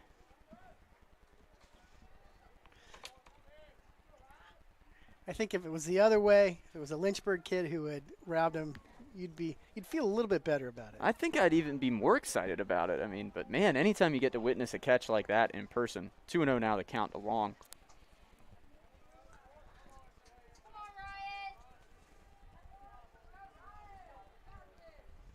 if I don't get a chance to talk to Madigan after, tell him how impressed I was. This one is Gone. well struck to left field. If it's fair, it's gone, and Ryan Long finally has his first career home run. Okay, Ryan can feel a little better about it now, can he? That one's only a 2-run shot. The freshman shortstop hitting in the 9-hole uncorks one.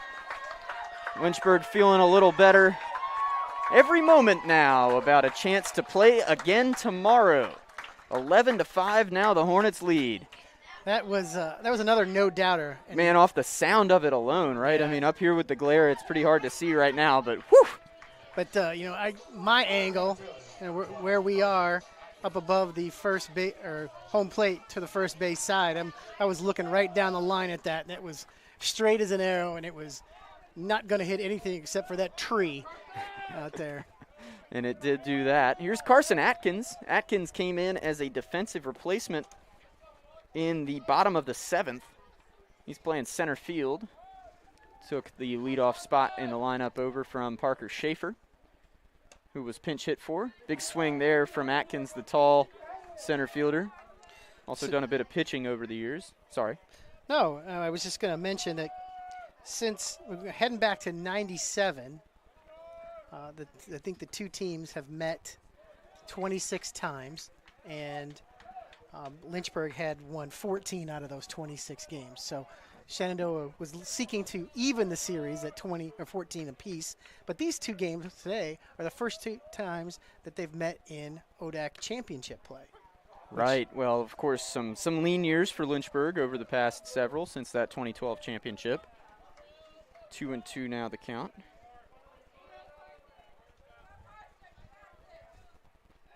Emptying out the mental notebook of things that I wanted to talk about on broadcast. Well, if anything doesn't go haywire here, you're going to have a full 9 innings tomorrow as well.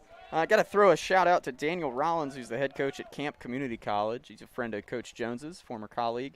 He's explaining the situation as Atkins hits that down the right field line. It's going to bloop in. He's cruising into second base is Carson Atkins with the double. Lynchburg looking to add maybe some more runs. Don't want to take all the hits out of the bats before tomorrow, though, man. Come on. Anyway, Daniel introduced himself and is clarifying when they sent the runner back as Chris Martin's throw hit the bat of the Shenandoah hitter. Forgive me, I don't remember who it was. Matt So Moon. if the throw makes incidental contact with Moon, that's right, he wound up walking. The ball's dead and everybody goes back. Okay. So incidental contact. So, of course, they shouldn't have called interference there, which they didn't. So I think I earlier said that may have been a misapplication of the rules. It seems like it's a perfect application of the rules, and I just didn't know what I was talking about. That's one of those things where you learn something new every day. You and I were having a discussion about the steal stop and not having a stolen base and a caught stealing on the same play. And I went down to talk to Mr. Weaver about it, and he was like, Mark says that's stolen base. Like, okay. It doesn't matter what I say. It's what the statistician's manual says, and I don't believe that that's true. But you know what? We can look it up. We can. We have that ability.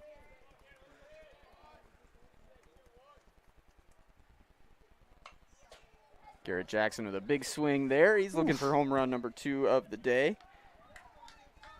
2-2 count. That one probably put a dent in somebody's car. Heard from Ray Hedrick. He's comparing us to John Miller and Joe Morgan, Joe Buck, Tim McCarver. There's some halls of fame that we're not in, but I appreciate it, Ray.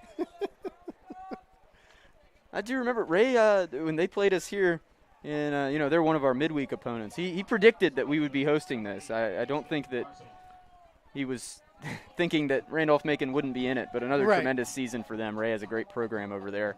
And in a normal year, I would be fighting and clawing for the ODAC to be a 3-team league, because I think, or a three-bid league yes. in the NCAA tournament, because Randolph-Macon would deserve to be there. Right. In my mind, at least. But and Ray actually is on the South Region Committee, so has intimate knowledge of what they're discussing. and, of course, full license to disagree with me and tell me I'm wrong. Known Ray for a long time, going back to when he was an assistant at Shenandoah back in 2000. It's funny how all that stuff comes full circle. Of course, Lucas Jones, an assistant at Randolph-Macon. Right. And Travis Beasley, I was going to say Beasley. one of the best, right? As that's a good read there by Atkins. Moon able to block that, keep it in front, but not enough of a deadening effect as Atkins moves up.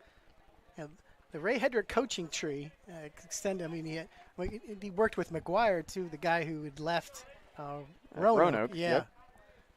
He did an absolutely terrific job getting that program going. Won an ODAC championship, went to a Division III World Series.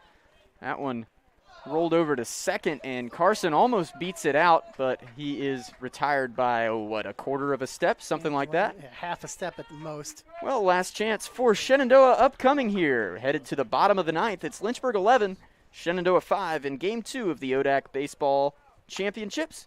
This is the Lynchburg Hornets Sports Network.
Bottom of the last, bottom of the ninth.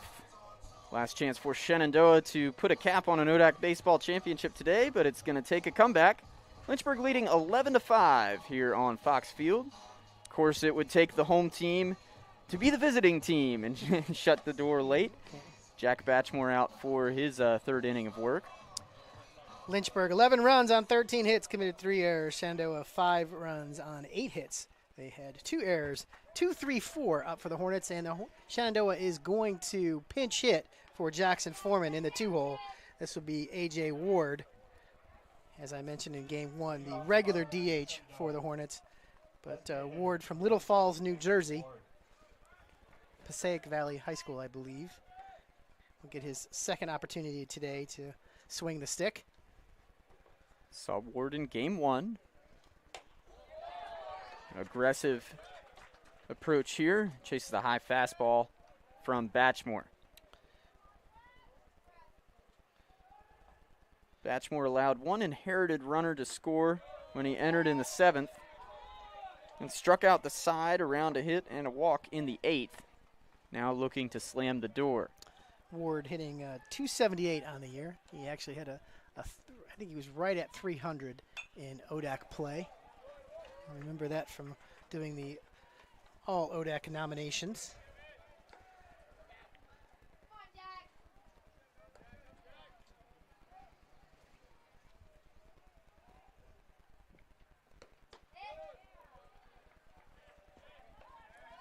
Ball low there, 2-2 now the count.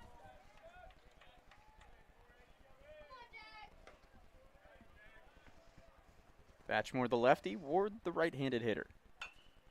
That one chopped foul. Do it again at 2-2. A little game of chicken there between Travis Shoemate and Joe Hurwitz, seeing who's going to pick up the foul ball. Hurwitz won. He's been hustling after him all afternoon down there. Batchmore the pitch. Got him upstairs again. Out number 1 of the bottom of the 9th. Lynchburg is 2 outs away from forcing Game 3. Strikeout number 4 for Jack Batchmore. Number 53, Colby Martin. Of course, we didn't say it would be easy, right? Here's the No. ODAC Player of the Year. Yeah, Martin 2 for 3 on the afternoon or Game 2. Batchmore first pitch. Outside corner, strike one. And he was 3 for 6 in game 1. So having himself another day. That guy is pretty good. Batchmore misses there, high and outside.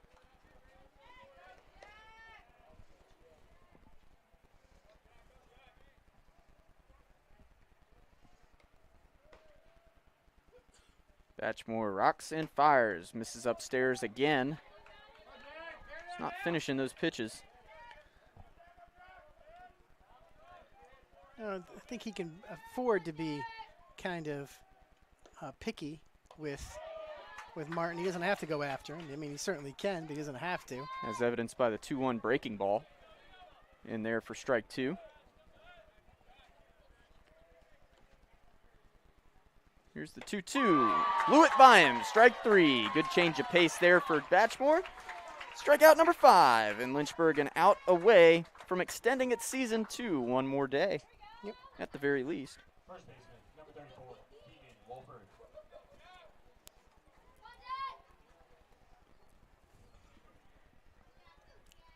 Keegan Wolford. Last hope for the Shenandoah Hornets.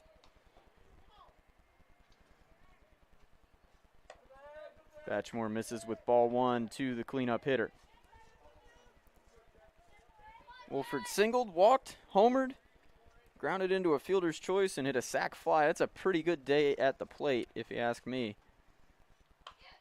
That one fought off, in on his hands. 1-1. Game 3 will be at 2 p.m. tomorrow here on Fox Field. Scott will be back with you. I'm getting in the car and driving to Maryland. One of my students, Matt McIntosh, is going to make the trip down and join me on the broadcast. That's good. That's good. All right, that one out to center field. It's going to fall. And Wolford has a 2-out single.